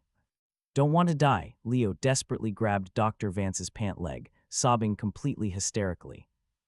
Doc, am I dying? Save me. Dr. Vance, totally enjoying his role in this daytime soap opera, cleared his throat. Young Master Leo, please do not agitate yourself. You unfortunately have severe internal bleeding. If your heart rate spikes, the internal ruptures will rapidly worsen. I can treat you, but if you stay this completely stressed, even I can't save you. His performance was absolutely flawless, carrying genuine heavy sorrow. Arthur's eye twitched again. Faking a near-death experience was one thing entirely, but getting a highly respected doctor into his theater troupe, the four dads, completely unaware that Dr. Vance was just a paid actor, started to seriously doubt their own eyes. Leo was moving like a gymnast 5 minutes ago. How was he suddenly dying now? They stayed entirely silent, waiting for his next dramatic demand. Leo dragged himself a little further and looked up at them with tragic, tear-filled eyes. Uncles, I know you're all good people. You certainly wouldn't want to see a young man die, right? But Leo plays it up every time he looks at Luke and the gang. The trauma of the beating triggers his heart rate. He gets so agitated, his organs might just explode. They wouldn't want to be responsible for his death, right? Luke's dad caught on fast. Right, they would never want that. Poor kid, they will take them away right now so Leo does not have to look. He reached down to drag his son away. Ah, his heart. Leo screamed he was dying. He gasped for air and pushed further. Since they are such good people, could they have Luke, Vince, Tom, and Sam transfer out of Sunshine Private Academy? If he sees them in the hallways, the PTSD will literally kill him on the spot. They will not let him down, right? The dads froze. Sunshine Academy was absolutely the most prestigious elite school in the city. Getting kicked out basically meant social suicide. They sent their kids there to network with the Lancaster heirs and to secure future business deals. Now Leo wanted them expelled. That was completely destroying their futures. Their faces turned incredibly dark. We know this kid was a greedy, bottomless pit. The bullies were equally furious. They already apologized. What more did he want? Luke's dad forced a smile. Leo, they will make sure they avoid him at school. If he is in a room, they leave. No need to force them to transfer, right? Leo immediately slammed his face into the floor, smearing blood everywhere, and wailed toward the ceiling. Arthur Lancaster, he regretted ever coming to this house. If he had stayed in the orphanage, he would be thriving. He had barely been here 2 years, and he was being beaten to death. The wealthiest family in the city letting their son get bullied in his own home. What an absolute humiliation. Bullseye. Leo knew exactly how to trigger Arthur. He was a Lancaster. Him getting beaten was a direct slap to the Lancaster name. And if there is one thing Arthur cares about more than life itself, it is ego. As expected, Arthur's face darkened like a thundercloud. He looked at the boys. Seeing the sheer, unadulterated hatred in their eyes, they were not sorry at all. They were definitely plotting revenge. They slapped the Lancaster family in the face, and now they want to keep their bright futures. Not on his watch, Leo is.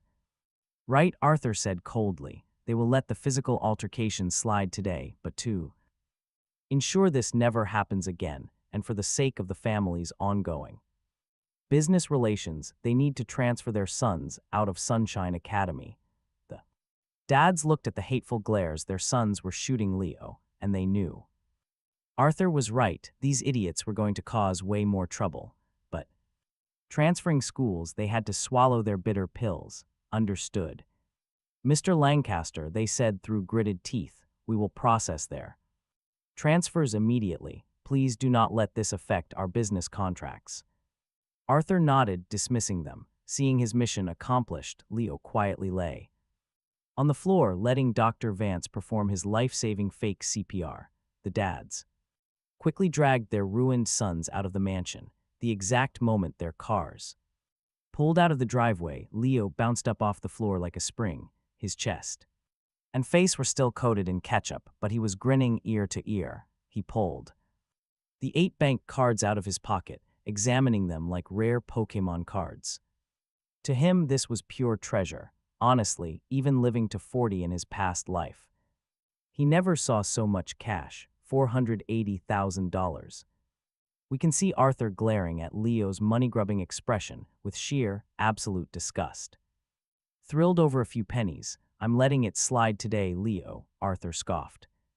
Only because that kid swung first, but if you act crazy and keep humiliating us, see if I help you again. Embarrassingly shallow, Leo just tightly gripped his 480,000 tight, totally immune. Oh, nearly $500,000. As just pennies to you, Leo smiled brightly, if it's really so little. Why not hand over $500,000 right now? Do that, and you're perfectly right. If not, keep quiet. Arthur was completely choked by Leo's flawless logic. Leo, is this exactly how you speak to your own father? Leo just scoffed, then hand over the cash. I've been here 2 years, never got a single dime until that $30K recently. Now you're acting incredibly high and mighty about my $500,000, please. Arthur was completely speechless, pointing a violently shaking finger straight at him. Whatever, watch your back and stop causing trouble or you're on your own. Leo ignored the impotent rage, gleefully hugging his cards and phone. Skipping straight upstairs, Arthur looked ready to have a full-blown stroke right there. Honestly, Arthur was starting to look at Leo completely differently now, almost like he actually preferred this chaotic, unhinged version over the old, silent, and depressed Leo.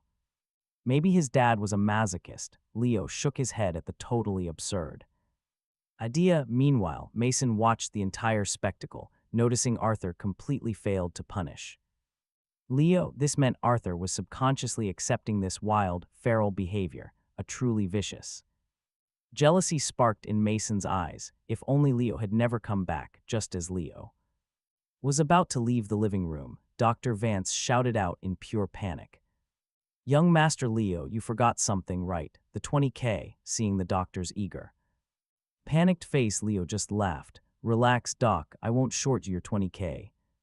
Just give me 2 days to transfer this cash, and I'll wire it to you." Waving the stack of cards, Leo smirked. "Don't worry, I am a rich man now. I won't scam you over 20K. Vance's face bloomed into a radiant, massive smile. "Absolutely, you're wealthy now. I trust you completely." Back in the safety of his room, Leo hopped onto his live stream, offering a quick apology. "Hey guys. Unfortunately, due to minor health issues, there won't be any dumpster diving for a few days." Even without hearing the audio of that insane living room showdown, the fans saw Leo get jumped and were incredibly sympathetic. "Take care of yourself, streamer. The trash isn't going anywhere." Beaten up and still updating us. "We really don't deserve you." After chatting, Leo ended the stream, taking a well-deserved and incredibly deep nap with all 8 bank cards tucked safely under his pillow. He slept straight through to the evening, waking up with a seriously growling stomach, heading down for Dinner, let's set the scene. Just Arthur, Evelyn, Khloe, Mason, and of course, Leo. He ignored everyone, walking straight to the table, completely surveying the massive spread: lobster fried rice, salmon salad, spicy steamed fish head, crispy fried fish and greens, not bad at all. Without greeting anyone, Leo grabbed a bowl, scooped a literal mountain of lobster rice, and started inhaling it. Right on cue, Khloe started her absolutely exhausting daily dinner time performance. Leo, you have completely zero manners. Mom and dad are sitting here, and you're just stuffing your face without a word. I know you grew up in an orphanage, but no parents to teach you, but you belong to the Lancaster family now. Bare minimum. Greet your parents and actually thank them for raising you. Arthur and Evelyn simply nodded along, totally expecting our boy Leo to stop eating, deeply bow his head and beg for their mercy. Khloe looked incredibly smug, winking right at Mason to flaunt her dominance. Leo slowly set his bowl down on the table. He did not take another bite. He simply stood up and quietly walked out. Khloe smirked, totally convinced she just bullied him into skipping dinner like the old days, but you and I know he did not walk away because he felt sad. He left because Khloe's mouth was completely filthy, and honestly, it desperately needed a deep clean. He marched straight into the nearby bathroom and grabbed the literal toilet brush. He inspected it, still absolutely gross, just perfect. Hiding it behind his back, Leo strolled right back into the dining room. Khloe was the very first to notice him. She raised an eyebrow, totally stunned. Usually, when she bullied him, he either sat quietly or ran away crying. Why was he back before she could open her trap for another insult? And while Arthur and Evelyn still expected an apology, Leo made his epic move. He walked casually right behind Khloe. She turned her head, smirking, opening her mouth to speak. Bam! Leo jammed that filthy toilet brush straight into her wide-open mouth. He gripped her jaw tight so she could not even close it.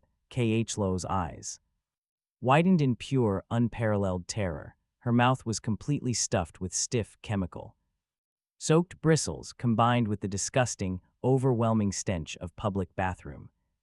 Her gag reflex triggered immediately. Everything she had just eaten came rocketing straight back up. She puked violently, but with that brush wedged inside her mouth, the vomit sprayed absolutely everywhere like a broken fire hydrant. Leo aggressively scrubbed the brush inside her mouth while she relentlessly threw up. Arthur and Mason finally snapped out of their shock, lunging forward to rip him off her. When they yanked him away, the brush popped out, clearing the brutal blockage. Khloe unleashed an absolute tidal wave of vomit across the dinner table. Evelyn gagged, covered her mouth, and literally bolted out of the room to puke in the hallway. Arthur and Mason were completely grossed out, desperately trying to hold their stomachs together. Khloe, finally freed from the brush, kept dry heaving, tears streaming rapidly down her face. She could not speak, but her eyes shot pure, venomous hatred at Leo. Mason, suppressing his own urge to vomit, immediately started scolding Leo. Big brother, Khloe was just giving you honest advice. Why would you do that to her, especially with that thing? He gagged, swallowed hard, and desperately continued. Was she wrong? Should we not be filial to our parents and thank them for raising us? Arthur's face turned completely purple as he roared, Leo, you absolute psycho, your mother and I raised you, and this is how you repay us. Was your sister wrong? Do you not owe us your absolute respect and gratitude? Do you think we owe you something? Leo looked at the toilet brush in his hand, still not satisfying enough. He glared at Khloe's hateful glare. We agree, her mouth was still too dirty. Gripping the vomit covered toilet brush, he took a step right toward her. Khloe completely lost her mind. Exhausted and openly weeping, she scrambled backward across the floor, desperately hiding behind Arthur's legs, using him as a human shield. Arthur absolutely exploded, seeing Leo ready to attack once again. Leo, answer me right now. When your sister said to thank us for raising you, was she wrong? We owe you absolutely nothing. You are a thankless, ungrateful wretch. Leo laughed coldly, swinging that nasty toilet brush right in his father's direction. Stray drops of vomit went flying. Arthur instinctively jumped back in pure disgust, dropping the leather belt he had just grabbed. Meanwhile, Khloe unfortunately caught the splash zone, completely broken. She let out a pathetic whimper and passed out. Cold on the floor. "What are you doing?" Arthur screamed out. "Are you going to hit your own father?" He pointed at Leo, practically foaming at the mouth. "Regret the day you were born. I should have strangled you in the crib so I wouldn't die of high blood pressure today." Hearing that garbage, Leo completely flipped the switch. He dropped the brush, twisted his face into a mask of pure agony, and threw himself onto the floor, thrashing around wildly. The dirty brush clattered away, smearing more disgusting mess onto the tiles. "Do you really think you don't owe me?" Leo shrieked at the top of his lungs. "Arthur Lancaster, you and Evelyn owe me everything." Arthur trembled with pure rage. "You ungrateful bastard, tell me exactly what we actually owe you. We gave you life, we feed you. How does that make us owe you?" Leo kept thrashing on the dirty floor, screaming right back. "You do owe me. When I was 2 years old, you totally failed as parents and let me get snatched by human traffickers. I spent 13 years rotting in an orphanage completely alone while you did absolutely zero parenting. You failed your legal and moral obligations to me." Arthur's face turned completely green. For a split second, he couldn't even formulate a comeback. But Leo didn't stop. The law explicitly states parents have a duty to protect and raise their minor children. You completely neglected me for over a decade. How do you not owe me? Arthur's eyes looked like they were literally going to pop out of his skull. The dining room was now an absolute biohazard zone of vomit, shattered dishes, and pure chaos. Unable to take the awful stench or Leo's screaming any longer, the father spun around and stormed right out of the room. Leo suddenly felt bored. He casually tossed the toilet brush aside, dusted himself off, and walked back to his bedroom, leaving his family to clean up that apocalyptic mess. For the next few days, the massive Lancaster mansion was eerily quiet. "You and I know how this works. If you act completely unhinged, the people around you suddenly become very polite and well-behaved." Finally, the new school semester started. Mason and Leo rode in the family's luxury Rolls-Royce to Sunshine Private Academy. They were seniors now, entering the brutal final sprint.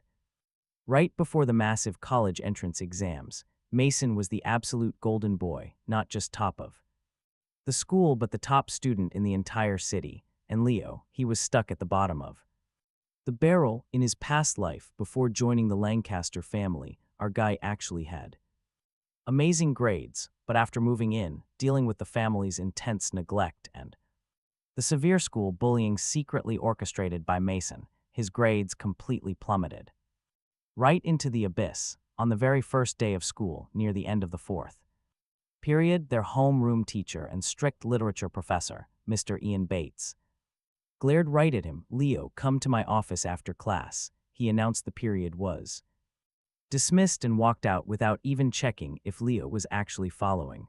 The whole class was used to this unfair routine. Nobody even blinked an eye, feeling the cold stares of his classmates, especially Mason's fake concern masking pure malice. Leo instantly knew his very first school battle was about to begin. In his past life, Mr. Bates loved doing exactly this. "Stick with me here." He would call Leo into the office right when, with the other teachers watching, Bates played the strict, caring educator role perfectly. Leo just stood up and followed him into the teacher's lounge. They stopped right at his desk. The other staff were eating lunch, resting. Seeing Leo, they exchanged those knowing little glances. They knew him as the school's biggest screw-up. "Leo, check this homework," Mr. Bates yelled out dramatically. "Your handwriting is total trash, and these answers are completely wrong. Do you even plan on going to college with that awful attitude? How will you ever succeed?" Eating up the admiring stares of his coworkers, Bates got even louder, literal spit flying from his mouth. He was putting on a masterclass, the perfect, dedicated teacher sacrificing his lunch break for a troubled kid. But let's be real here, Bates was just bullying. He knew Mason was the golden Lancaster boy, while Leo was the outcast. Bates saw Mason's secret hatred, so he started tormenting Leo a year ago, finding any excuse to publicly humiliate him. Mason, naturally, acted super sweet to this. Teacher totally validating Bates's bullying. Plus, it made the guy look incredibly dedicated to the staff. Total win-win. Why can't you be like Mason, Bates roared, getting aggressive now. You're both Lancasters. He has flawless character. Top grades and helps everyone. You, terrible grades, absolutely zero friends and a garbage attitude. Have you no shame? Caught in the hype, Mr. Bates shoved Leo hard in the chest. Perfect. Leo went completely limp, letting that shove carry his momentum, crashing dramatically right onto the hard floor. The entire lounge went completely dead silent. Bates just froze, hands still awkwardly extended in a pushing motion. Leo laid there on the floor, limbs twitching, letting a little bit of spit foam at the corner of his mouth. Bates just stared at his hand. I didn't push him that hard. I've shoved him before. He was fine. Why is he dying? The other teachers finally snapped out of their shock and rushed over. Leo, you okay? Wake up, someone glared daggers at Bates. Mr. Bates, we know you care, but you cannot get physical. Look what you did to this poor kid. They didn't think he did it maliciously, just that he got way too passionate. But Leo knew simply falling over wouldn't ruin this guy. Watch this final blow. Leo weakly fluttered his eyes open. Teachers, I think I just have low blood sugar. If I could just sit in a chair. For a minute, one teacher immediately shoved Bates aside and dragged his office chair right over. They helped Leo sit down. Mr. Bates, terrified that he had just caught an assault charge, he didn't dare protest. Sitting in that chair, Leo wasn't resting at all. He was exactly where he needed to be. He knew a dark secret about Mr. Bates. The guy was a massive creep. He lusted after the female students, but since every kid at Sunshine Academy had stupidly powerful parents, he didn't dare touch them, so instead, he settled for stealing their underwear. For years there had been creepy rumors of a panty thief in the girls' dorms, but the school always brushed it off as girls just misplacing their laundry. Now, in Leo's past life, Bates got exposed 6 months from now when another teacher accidentally pulled open the top drawer of his desk, unleashing an absolute avalanche of stolen lingerie. He kept it right in his desk to admire during work hours. Leo slumped weakly in his chair, covertly scanning that desk. The second and third drawers were slightly ajar, showing boring papers, but the top drawer shut tight. Bingo. While you and I watch Leo scheme, Bates frantically defended himself to his colleagues. I swear I did not hit the kid. I barely nudged him, Bates pleaded. He collapsed, must be anemic. The other teachers nodded sympathetically. Do not worry, Ian, we know you're dedicated. Bates sighed in deep relief. Crisis averted, but then Leo intentionally slid right off his chair, faking another dramatic fainting spell. His eyes went wide with panic as he flailed his arms blindly, grabbing for support, and right on cue, his hand clamped firmly onto the handle of the teacher's top drawer. Bates turned around, saw Leo's hand, and his soul instantly left his body. He knew exactly what was inside. Bates lunged at Leo with terrifying speed, but got completely blocked by 2 teachers trying to catch Leo.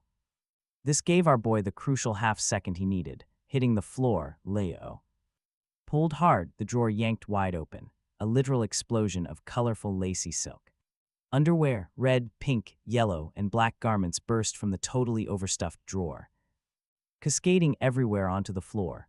Bates froze like a statue, his mind going completely blank. It was over. He was dead. The other teachers stared in absolute horror. Why did Ian have a literal mountain of women's underwear hidden away? Someone finally connected the dots to those creepy dorm rumors. Was he the panty thief?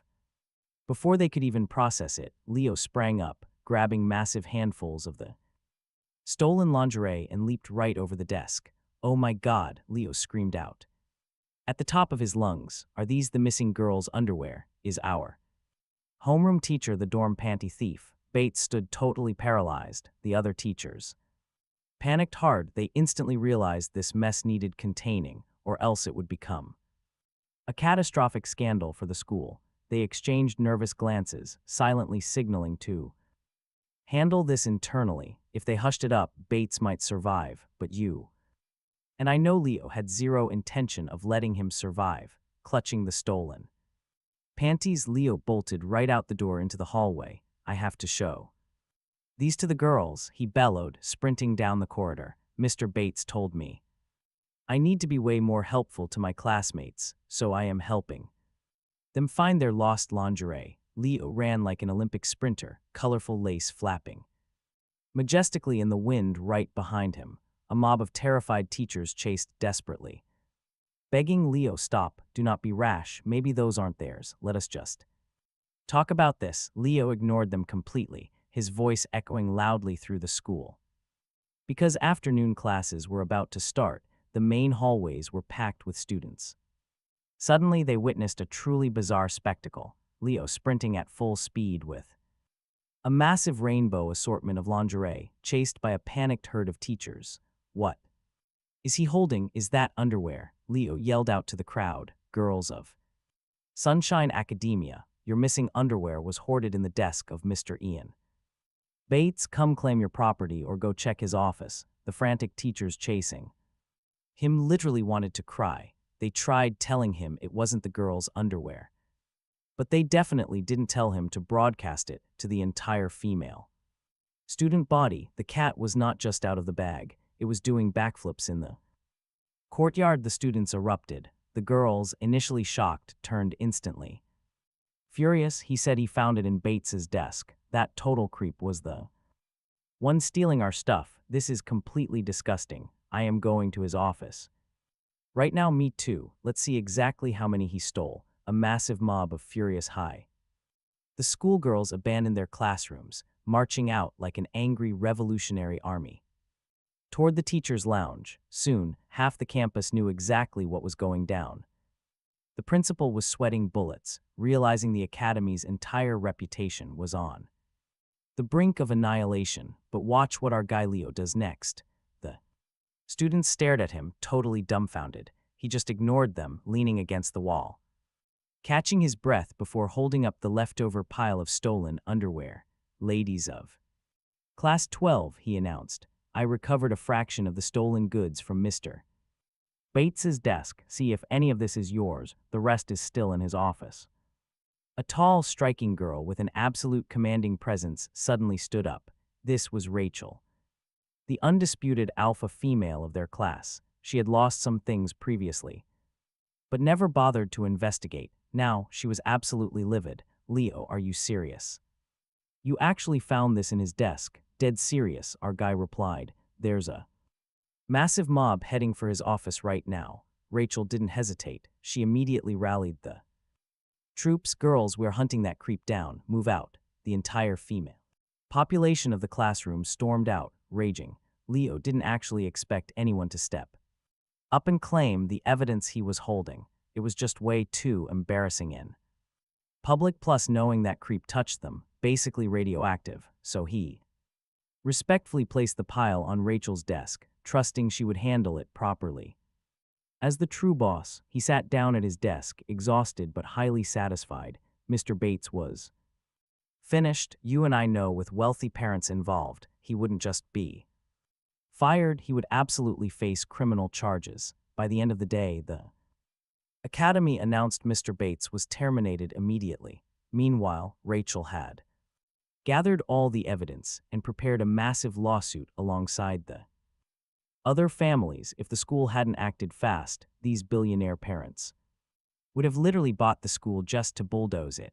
The girls finally returned to class, their fury subsiding. One by one, they walked up to Leo's desk to apologize. Leo, if you hadn't exposed him, who knows what else that disgusting creep would have done. Thank you so much. He just gave them his best humble, awkward smile. Now get this, the guys were absolutely seething with pure jealousy, seeing him, the former class loser, suddenly surrounded by the prettiest, most popular girls in the entire school, including their crushes, was just too much to bear. Then Rachel walked over, slamming her hand on his desk, nearly knocking over his water bottle. She looked at him with a fierce, approving grin. Leo, you did good today. If it wasn't for you, we never would have caught that bastard. I am sorry we misunderstood you before, but starting today you are cool in my book. Rachel. I'm officially declaring you under my personal protection.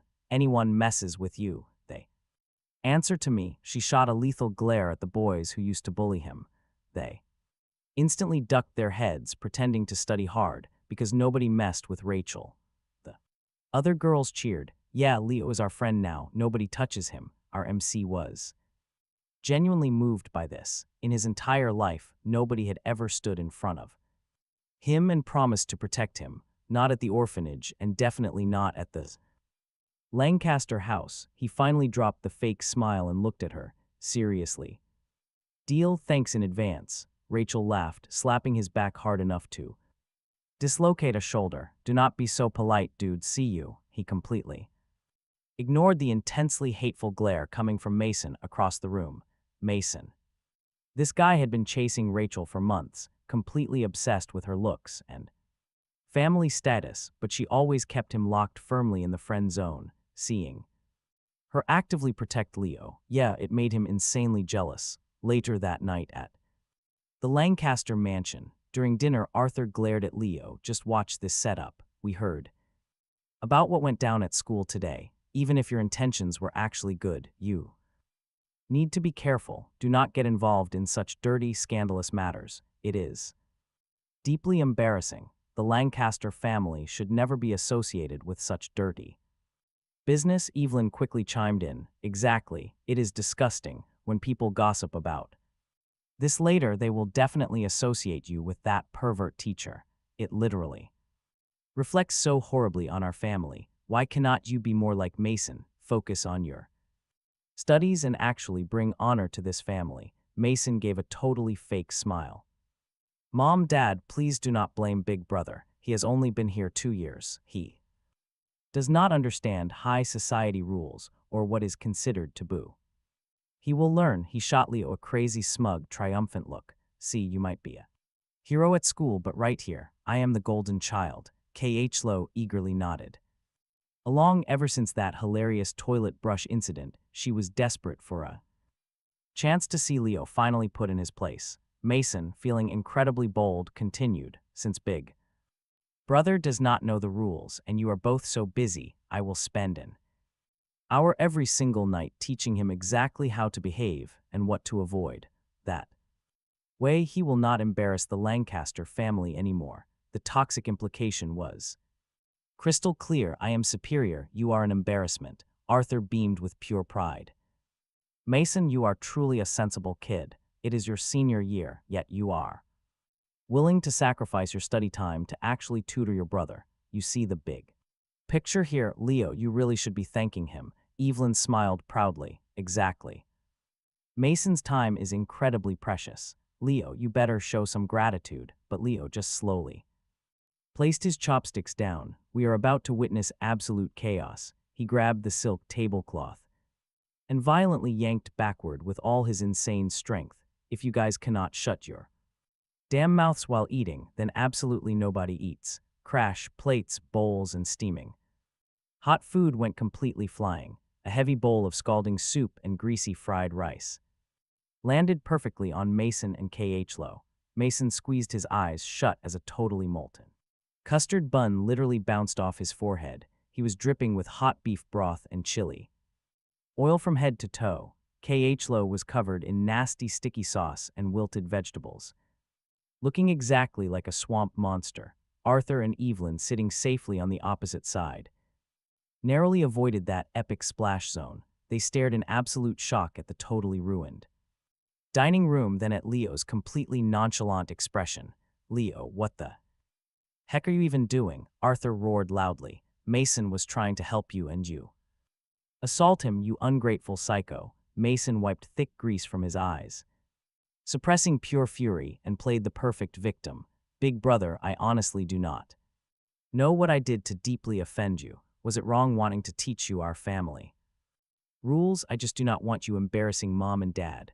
Arthur violently slammed His heavy fist on the table. Mason is right, look at you, you are a walking embarrassment to the proud Lancaster name. If you do not want to learn, fine, but flipping tables, I will not tolerate this behavior. Stick with me here. Leo grabbed the heavy oak dining chair right next to him and violently smashed it against the wall. Crack, he swung it again, totally smashing it against the remaining plates on the table. He glared. Leo screams right at Arthur and Evelyn. You think I'm an embarrassment? Fine, let's go to a notary right now. We are severing our legal ties from today. I, Leo Lancaster, am completely done with this family, dead or alive.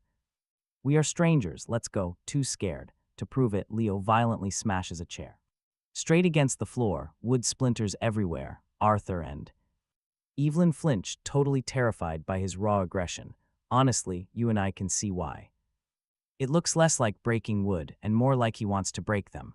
What are you doing? Arthur yells, stumbling back. Who are you trying to scare here? Do you really think you can survive without our Lancaster wealth? If you want to stay in this family, stop acting like a lunatic. Start bringing us actual honor. We do not raise useless trash. Evelyn glares right at Leo. Do you think your little tantrum scares us? The Lancaster family is a billionaire dynasty. You need us, we don't need you. Leo just stares them down coldly. You promised me a home, but I got nothing but pure abuse. If you really wanted to give me a good life, you would have jumped off a cliff already.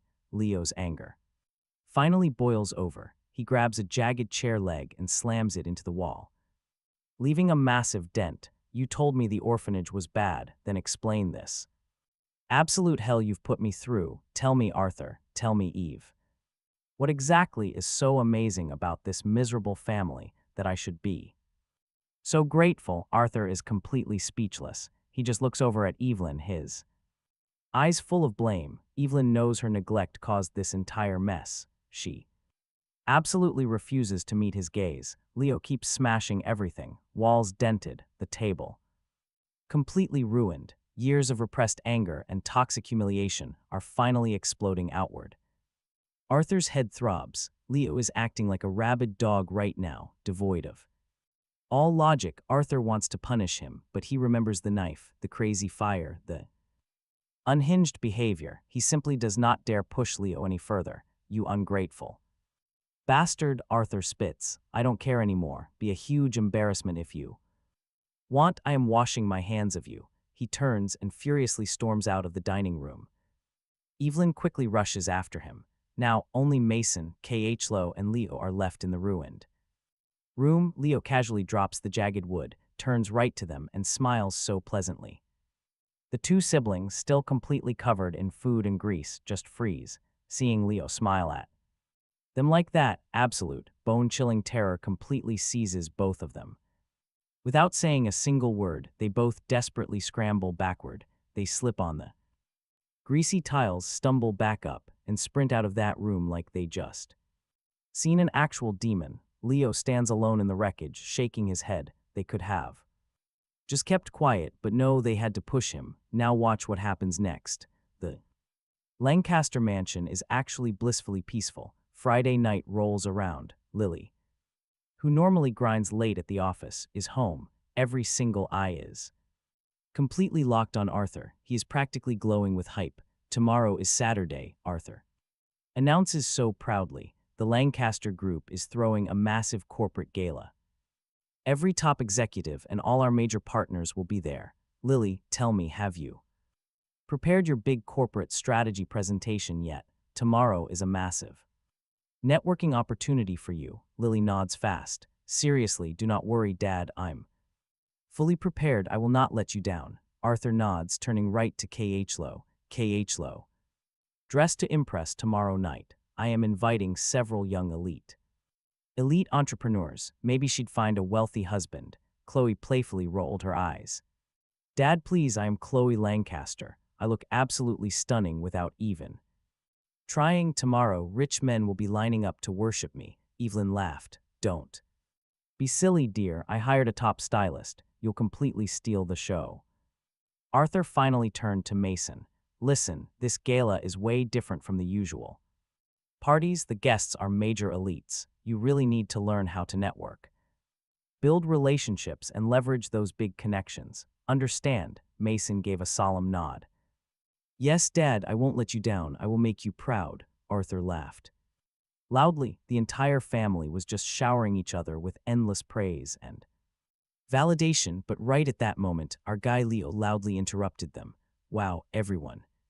Sounds so incredibly excited. Did you guys magically forget about me again? The atmosphere in the room completely flatlined. All laughter died, instantly replaced by a painfully awkward, tense silence. Leo sat right there, watching his supposed family deliberately avoid any eye contact with him. He sneered at them.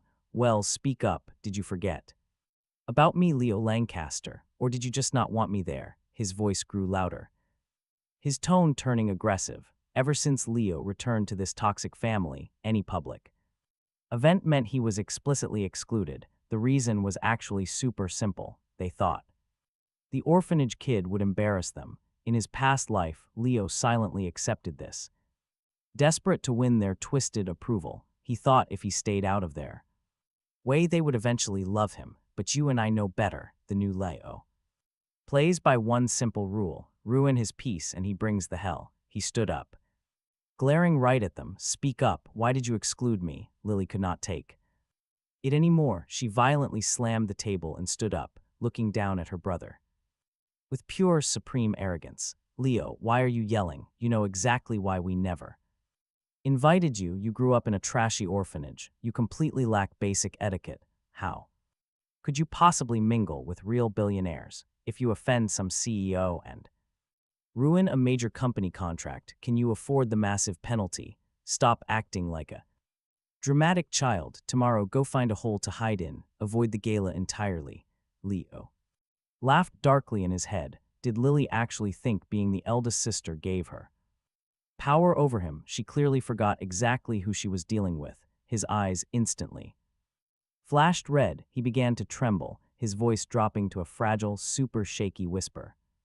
So you all just look down on me. If you despise me, why even bring me back? Why? His voice suddenly spiked into a terrifying demonic shriek. Why? I hate you.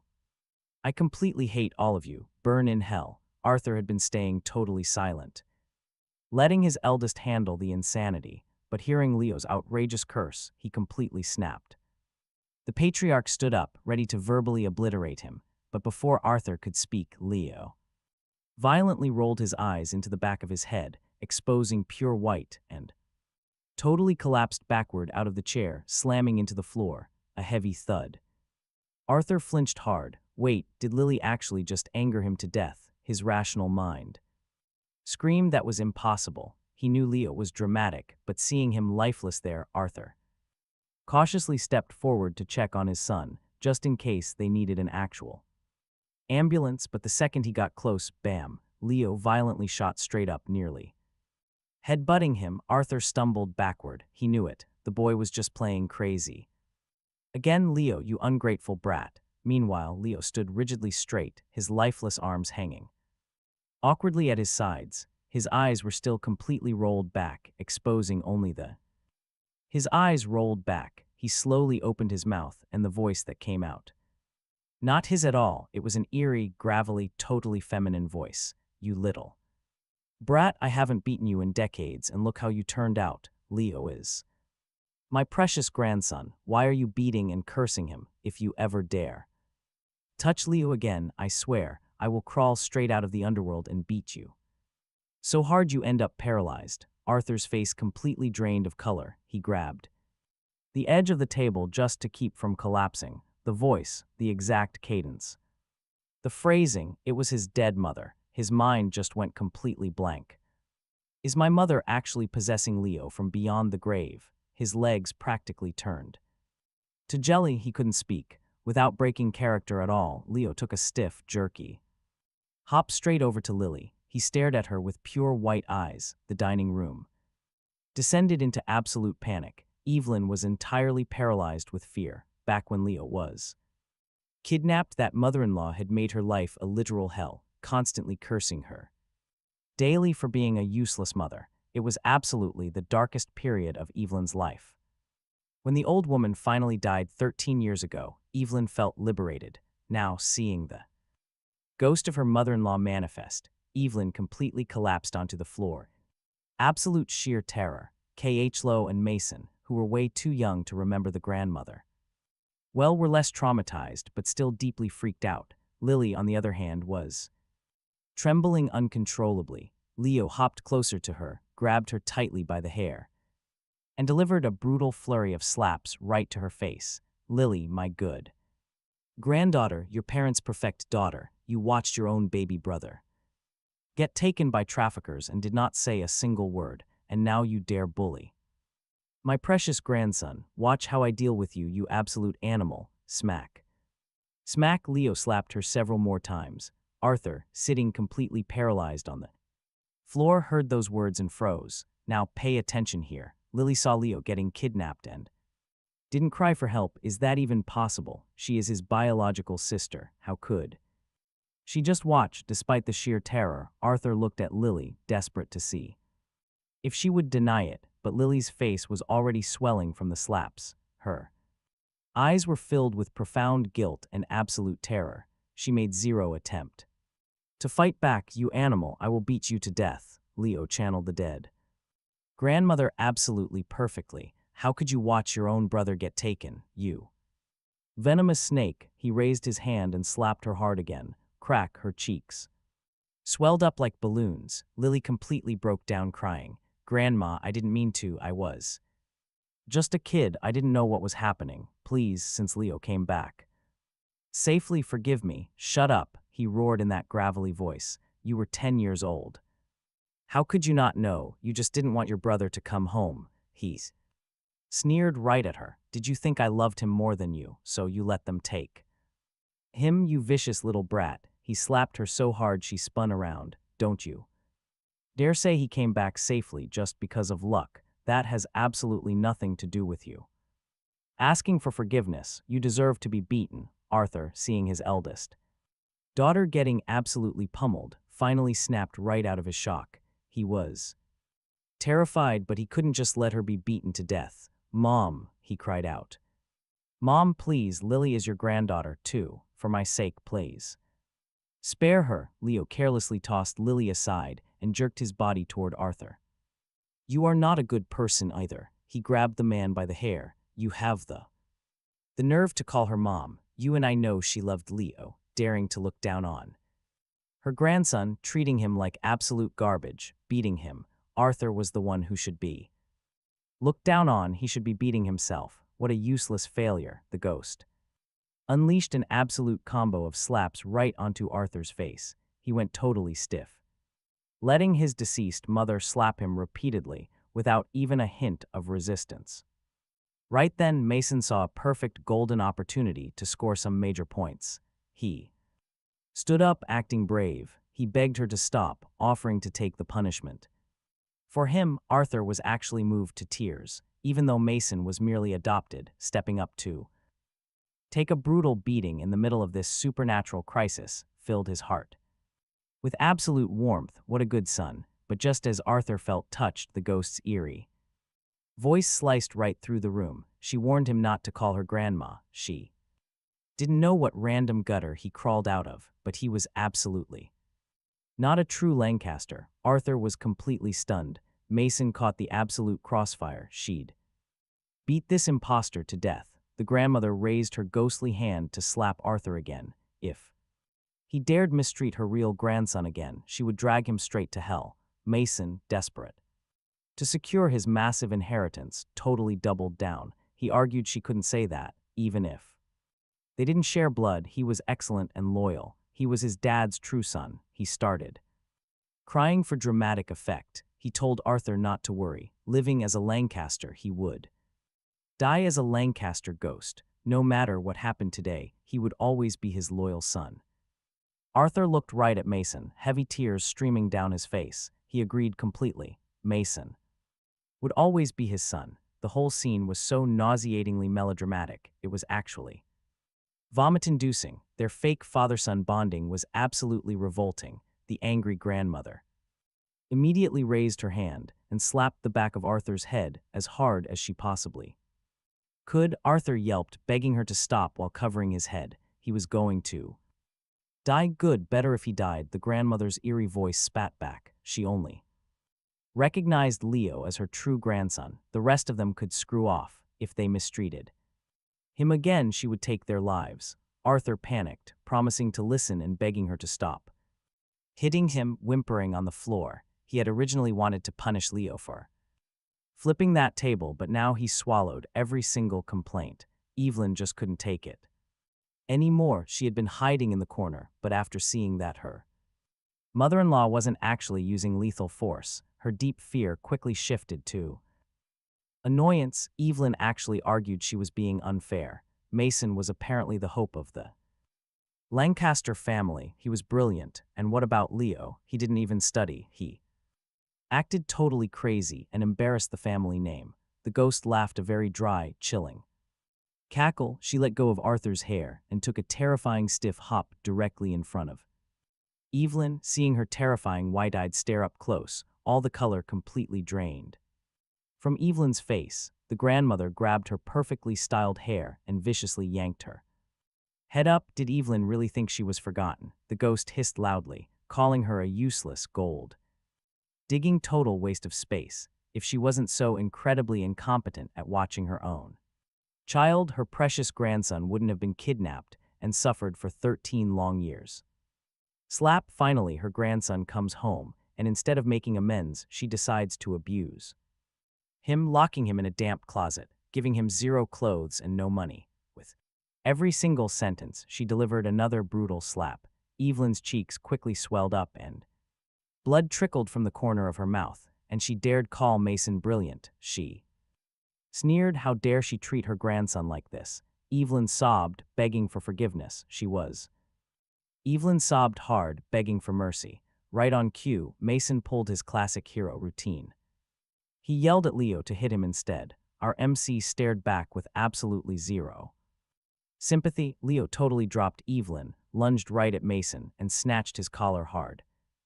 You want a beating? Wish granted. Listen, in Leo's past life, this fake brother secretly orchestrated his entire downfall, but this time around, our MC wasn't going to let him play the innocent victim. You little stray mutt, Leo growled, using the creepy grandma voice. You want a beating? Happy to oblige. He unleashed an absolute hurricane of slaps right across Mason's face. You eat the Lancaster food, live in the Lancaster house, blow all their money, and show absolutely zero gratitude. You dare resent the true air, you parasite. Smack, smack. Honestly, Mason had never been hit like this in his entire life. Arthur and Evelyn never laid a finger on him.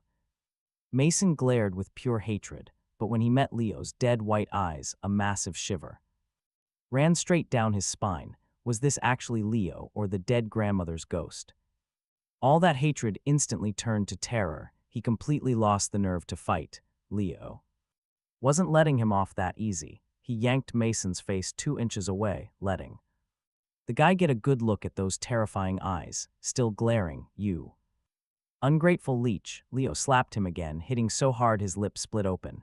Mason totally gave up right there. He begged Arthur for help, but Arthur was covering his own head, staring at the floor. He checked Evelyn, but she was huddled up in a corner, sobbing. Mason was utterly alone here. Leo kept slapping him until his face bruised up like a rotten plum. Our guy finally stopped, secretly worried that hitting him any harder might actually cause a real concussion and catch a charge.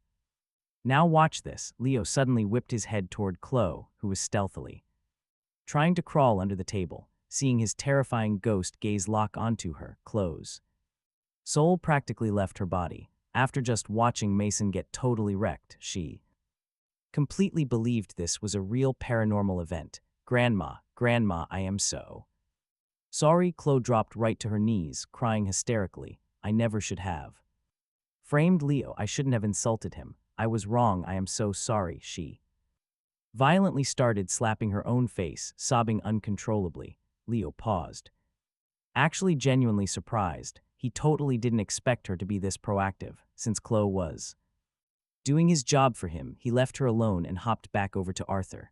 Khloe breathed a massive sigh of relief. Arthur flinched so hard as Leo approached. Mom, please don't hit me. I know I was wrong. I promise I will. Treat Leo well from now on. Leo gave him a slow, deadpan stare. Then he collapsed. Backward, faking a knockout on the floor. A few moments later, he slowly fluttered his eyes open. He groaned, rubbing his head, acting completely confused. And then his eyes widened like the memories were flooding back. He jumped to his feet, glaring hard at the battered, bruised family. You guys really look down on me, don't you? He screamed, picking his earlier tantrum right back up. Since you despise me so much, we are cutting ties right now. I am done. He looked absolutely furious, panting heavily. The fake family, who just survived a wild paranormal beatdown, was terrified. That heavy, oppressive ghost aura of the dead grandmother felt super fresh in the room. Arthur, swallowing his own fear and pain, forced this really painful smile and rushed forward to grab Leo's arm. Leo, don't be rash. Please don't say that. Our family, how could we ever cut ties? Who said we look down on you? You are the only biological son of the Lancaster family, our absolute greatest treasure. Arthur frantically scanned the rest of the family. Who dares to look down on Leo? Evelyn caught on instantly. She rushed right over, her voice sickeningly sweet. Exactly. Leo, your father is right. You're our treasure. Nobody looks down on you, she shot frantic warning glares at Lily, Khloe, and Mason. The three quickly joined the chorus. We would never. Leo is our brother. We respect him so much. He pointed a finger straight at Lily. Hadn't she literally just claimed he would embarrass the family at the gala? Arthur did not hesitate. He marched right over and delivered two massive slaps across her face. Lily's cheeks, already swollen from the ghost, burned bright red. Tears streamed down her cheeks, but she didn't dare fight back, terrified of summoning the grandmother again. Lily, Arthur roared, how dare you disrespect Leo? He is the only son, worth 10 of you. Do you look down on him? Lily lowered her head, whispering, no, I don't. I misspoke. Arthur nodded in total satisfaction, turning back to Leo with a bizarre smile. See, Leo, I disciplined your sister. She doesn't dare look down on you. Nobody does. Now please just calm down. Let's not talk about cutting ties or dying. Leo sneered internally. You and I know he wasn't done yet. He pointed at Khloe next. She gasped, instantly dropped to her knees and started frantically slapping herself again. I am so sorry, Leo. I was wrong. I will never disrespect you again. Arthur smiled warmly. See, Leo, everyone has learned their lesson now. Can you please stop being angry? Leo just stared coldly. Then he pointed his finger directly at Mason. Mason's eyes widened in sheer horror. Big brother, I didn't say anything. I swear I didn't disrespect you. You didn't, Leo sneered. Didn't you just say you wanted to teach him manners? What gives an adopted kid the right to lecture the actual heir? If that isn't disrespect, what is? Arthur initially wanted to see how Mason might defend himself, but seeing Leo's anger flare up, he didn't dare risk it. Grabbing Mason's collar, he slapped him hard across his already ruined face. Shut up and stop arguing, Arthur yelled. Leo is right. Mason, you will fix your attitude. Smack, smack. Mason clutched his face, keeping his head down in silent fury. Arthur returned to Leo.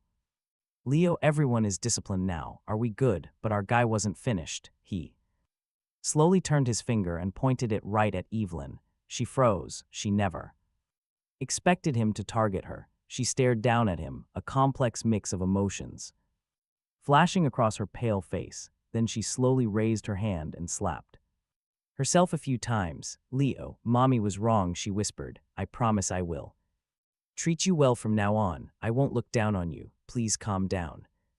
Don't scare mommy like this. Then she turned to her husband. Arthur, look, the whole family has been disciplined. Leo must be satisfied, right? Stick with me. He didn't move. He simply locked eyes with Arthur. Arthur's face turned completely pitch black. Rage boiled in his veins. This little bastard is pushing his luck. He raised his hand to strike him, but Evelyn grabbed his arm. Arthur, just give yourself a few light slaps. Show him you are sincere. Leo knew this was Evelyn getting revenge for him making her slap herself, dragging Arthur right down with her. Arthur gritted his teeth, raised a trembling hand, and delivered a few crisp slaps too. His own face, the corner of his mouth bled slightly. That sharp sound of the slaps echoed across the dining room. You and I know this was his absolute limit. If he pushed any further, the illusion breaks. His entire revenge plan would completely backfire on him. He slowly stretched his arms out, acting like he finally calmed down. Fine, since you guys are so terrified of him leaving, even beating yourselves up just to prove it, he would stay. He didn't care about dying, but for their sakes, he wouldn't drag them all down with him. Hearing that, the entire Lancaster family let out a massive, exhausted sigh. Nobody wanted to smile, just looking at each other's badly bruised and swollen faces. They all looked equally pathetic. Leo turned right around and walked out of that dining room, leaving them to stew in pure humiliation. Back inside their bedroom, Evelyn finally spoke up. Arthur, was Leo faking it? Your mother has been dead for 13 years. How could she possibly show up and beat us half to death? Arthur collapsed straight onto the bed. If you thought he was faking, why didn't you say anything? Why did you just let my mother beat you up? Now that she has gone back to the afterlife, what is the point of bringing this up? Evelyn forced a smile. She was terrified earlier, but thinking about it right now, it makes zero sense. Why would she come back just for Leo? Why wouldn't she? Arthur fired back. His mother loved Leo the absolute most. She died completely heartbroken because they could not find him. Now he is back, seeing how poorly you treat him. Of course she would return to defend him. He sat up, glaring hard. Evelyn, I know you favor Mason, but do not forget Leo is your actual biological son. Don't make it so obvious, or you will summon my mother again and deeply regret it. Evelyn looked in the mirror at her swollen face. Her heart boiled with dark resentment. Arthur, shouldn't we hire a priest to check things out? Arthur narrowed his eyes instantly. What do you mean? Don't worry, I won't do a thing to your mother, she's quickly clarified. But if Leo can summon her, what if he summons other, much darker spirits? He is acting totally crazy lately. What if he accidentally brings some demon into the house? We really need to suppress his abilities. Arthur paused. Her twisted logic actually made sense. He knew his mother would never truly harm the family, but other unknown spirits were a totally different story. Fine, you handle it. I am way too busy. Let me know the results. He sighed heavily. Also, cancel tomorrow's big gala attendance. Our faces are far too bruised. Now watch this. A few days later, Leo returned to the mansion after school. He instantly sensed something was horribly wrong here. Mason had been walking with him all day long, completely silent, but now he was actually smiling at Leo, a nasty, truly malicious smile that practically screamed, "Your good days are totally over." Leo frowned. He didn't know their exact plan, but it was definitely a massive trap. He walked right into the living room. Khloe was on the sofa. She had been avoiding him like the plague for days now, but today she looked at him with a cold, totally mocking smirk. Just then, Evelyn walked downstairs, bringing a strange man. He was dressed in full Taoist priest robes, rocking a long beard, thick eyebrows, and a wooden sword strapped right to his back. He looked like a true master of the mystic arts. Leo instantly understood. They hired fake exorcist to deal with him. Looks like they dropped serious cash on this random guy. Leo didn't say a single word, casually sitting on the sofa. Let's see what this absolute clown can really do. Evelyn led the priest over, smiling brightly. Leo, this is Master Castor, a renowned spiritual leader. Mommy invited him here to make protective talismans for everyone in the family, but before making Leo's, this guy apparently needs to check his spiritual state. Just cooperate with the master and do whatever he says for a perfect talisman. Leo just nods his head so innocently. Okay, Mom, he will behave. Evelyn looks completely satisfied. Tossing a thumbs up to Mason and Khloe, they stare back in awe, but his gut knows this is a setup. Watch this. Master Castor slaps on his best fake wise sage routine. Do not be afraid, young Master Leo. The process is super simple. Just follow along. Yes, Master Castor. Leo smiles harmlessly while the scammer observes him. Evelyn definitely warned this guy that Leo was a rebellious, unhinged psycho, but seeing him acting so totally obedient, the guy assumes she exaggerated. Easy money, he thinks. He draws out a wooden sword and starts dancing around Leo, chanting complete gibberish, and randomly waving that sword near his face. 5 minutes later, the act stops.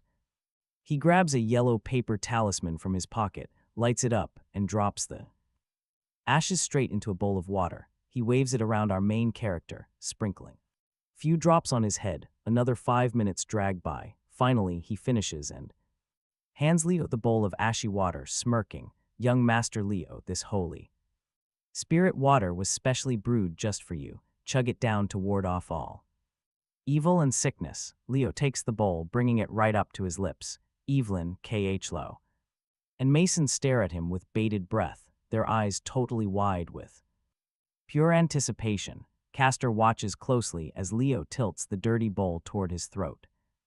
Gulp, they finally exhale, but trust me, their relief lasts for exactly 1 single second. Suddenly Leo drops the bowl. It shatters across the marble floor. He clutches his stomach, collapsing hard. He starts writhing in absolute agony, screaming bloody murder. Evelyn leaps up in total shock, her face completely draining of color. She totally paid Castor to slip him a mild neurosuppressant to keep him docile and sluggish, not actually poison him. She glares at Castor, violently trembling with rage. The guy is equally panicked. He only used a basic sedative. Why is Leo having a seemingly lethal reaction? Was the drug expired? While they stand there panicking, our guy suddenly springs right up, still clutching his stomach, and sprints into the first floor bathroom. Everyone just exhales. Oh, it just causes diarrhea. Little do they know, Leo has not swallowed a single drop. He faked that entire scene. Once inside the bathroom, he gets right to work. Few minutes later, he emerges quietly, carrying a massive plastic basin that is filled with an ungodly, diluted yellow cocktail of toilet water and straight-up waste. He creeps right back into the living room. Evelyn, Castor, Mason, and Khloe are all happily chatting away, totally unaware of his sneaky return. Without a second thought, Leo hurls the basin forward. Splash! That cursed yellow biohazard soup just completely drenches all four of them from head to toe. A nauseating, gag-inducing stench instantly fills the air. They freeze for a split second before the horrible smell registers. What is this? They shriek, immediately pinching their noses. They look down at the chunky yellow liquid clinging to their expensive clothes and hair. Evelyn, having experienced similar trauma recently, recognizes it instantly. Her face immediately turns completely chalk white. It is literally waste. All four of them violently gag, stomachs doing absolute backflips. Leo stands at a safe distance, laughing like a maniac. Why are you guys mad? He is just looking out for them. Master Castor made this holy spirit water especially for him, but our main character didn't want to hog those blessings. He had to share the wealth. Look at him sharing this fortune with his family. Where is his thank you? 4 pairs of absolutely murderous eyes glared right at him. Evelyn opened her mouth, but the second she did, that foul yellow liquid dripped straight from her hair and landed right on her lips. Her eyes crossed. She turned and violently vomited all over the expensive rug. Mason, Khloe, and Castor simply couldn't handle it anymore, pinching their noses in disgust. The three of them scattered like roaches. Mason and Khloe bolted upstairs to their private bathrooms. Castor, however, having no assigned room, sprinted right toward the first-floor guest bathroom. He quickly rushed in, completely unaware that Leo was already prepared. The second he stepped inside, Leo slammed the door shut and jammed a heavy wooden mop handle through the exterior door handles, trapping the scammer inside. Then Leo grabbed his phone and dialed 911. Hello, police. Someone just broke into my house and tried poisoning me with fake drugs. Hearing Leo call the cops, Castor panicked and he frantically pushed against the door, but that mop handle held firm. Young Master Leo, he cried out from inside, please let me out. I should not have listened to Madame Evelyn and tried drugging you. Leo just leaned against the wall, casually Scrolling on his phone, drug me, Master Caster, didn't you say it was holy? Spirit water, if it is just holy water, why panic? Just explain it all. To the police, you hurt nobody, right? From inside, Castor started weeping in pure despair. Leo, please, it was not holy water, just dirty water mixed with paper ashes. It wouldn't hurt you. Do I look like an idiot? Leo scoffed. Soon, police sirens wailed outside. Watch this. Leo ran out, leading 2 officers. Right into the living room, he pointed to the bathroom. Officer, the suspect is trapped in there. He handed them a plastic bag containing a sample of the drugged water he had secretly scooped up before dumping the bowl. Here is the poisoned water he tried force-feeding me. Test it. The officers took the evidence. With grave expressions, they unjammed the heavy door and dragged the completely miserable, foul-smelling Master Caster out. Despite him being covered in that biohazard soup, the cops professionally cuffed him. God bless the police force, Leo thought, and as they turned to leave, he asked innocently, Officer, what about my mom? She hired him. She is an accomplice. Aren't you arresting her too? The 2 officers exchanged looks, definitely never having dealt with a kid trying to arrest his very own mother. Leo, based on your statement, your mom might have been victim of fraud herself. We will take him in for interrogation. If your mother was truly scammed, she won't face charges if she cooperates. Leo dramatically sighed in heavy disappointment. He really wanted to see Evelyn in cuffs, but she got incredibly lucky today. Right on cue, Evelyn marched downstairs. She had showered, changed into fresh clothes, and fixed her makeup. Spotting him, she was ready to march over and rip his head right off. But then she saw the police escorting Master Caster out the door. She froze, panic in her eyes. Leo, did you call the cops? She asked, her voice absolutely trembling. Yep, Leo smiled coldly. Scammers who sell fake drugs belong behind bars. Otherwise, they will just keep on hurting innocent people, right, Mom? He locked eyes with her. Every single parasite eventually gets exactly what is coming to them. Evelyn shook with rage, face twisting, but she didn't dare say a word with the cops right there. She quickly turned back upstairs. Phew, it reeks, Leo yelled right after her. Mom, you still smell like a sewer. Evelyn missed a step and almost tumbled down the stairs, watching her humiliating retreat. Leo just burst out laughing. 2 days later, the police lab results returned. That holy water, packed with a dangerous, permanent neurotoxin designed to wreck motor skills and brain function. Basically, a brutal drug meant to make someone permanently slow and obedient. But unfortunately, Evelyn walked away totally clean. The cops actually concluded she genuinely believed she was buying a spiritual blessing and was completely unaware of the drugs. However, she did not escape entirely unpunished. When Arthur found out, he was absolutely furious at her pure stupidity. But to protect the family face, he dropped the charges. Instead, Arthur claimed he needed space and moved to a hotel for a few days. In reality, everybody knew the actual truth. No matter how many times Evelyn showered, Arthur swore he could still smell that biohazard soup on her. It literally made him want to vomit. Evelyn hated Leo with a burning passion. Saturday rolled around. The Lancaster corporate gala was set for 3 p.m. Arthur, just keeping up appearances, returned to the mansion, but the second he walked in, he kept a 10-foot distance from Evelyn, sitting on the farthest sofa and occasionally just wrinkling his nose. Evelyn was absolutely furious but could not say anything. Suddenly, a loud, obnoxious voice echoed through the entryway. Sis, brother-in-law, I am. Here in walked this sleazy, arrogant guy with heavy dark circles under his eyes and a weak, sickly posture. It was Evelyn's younger brother, Uncle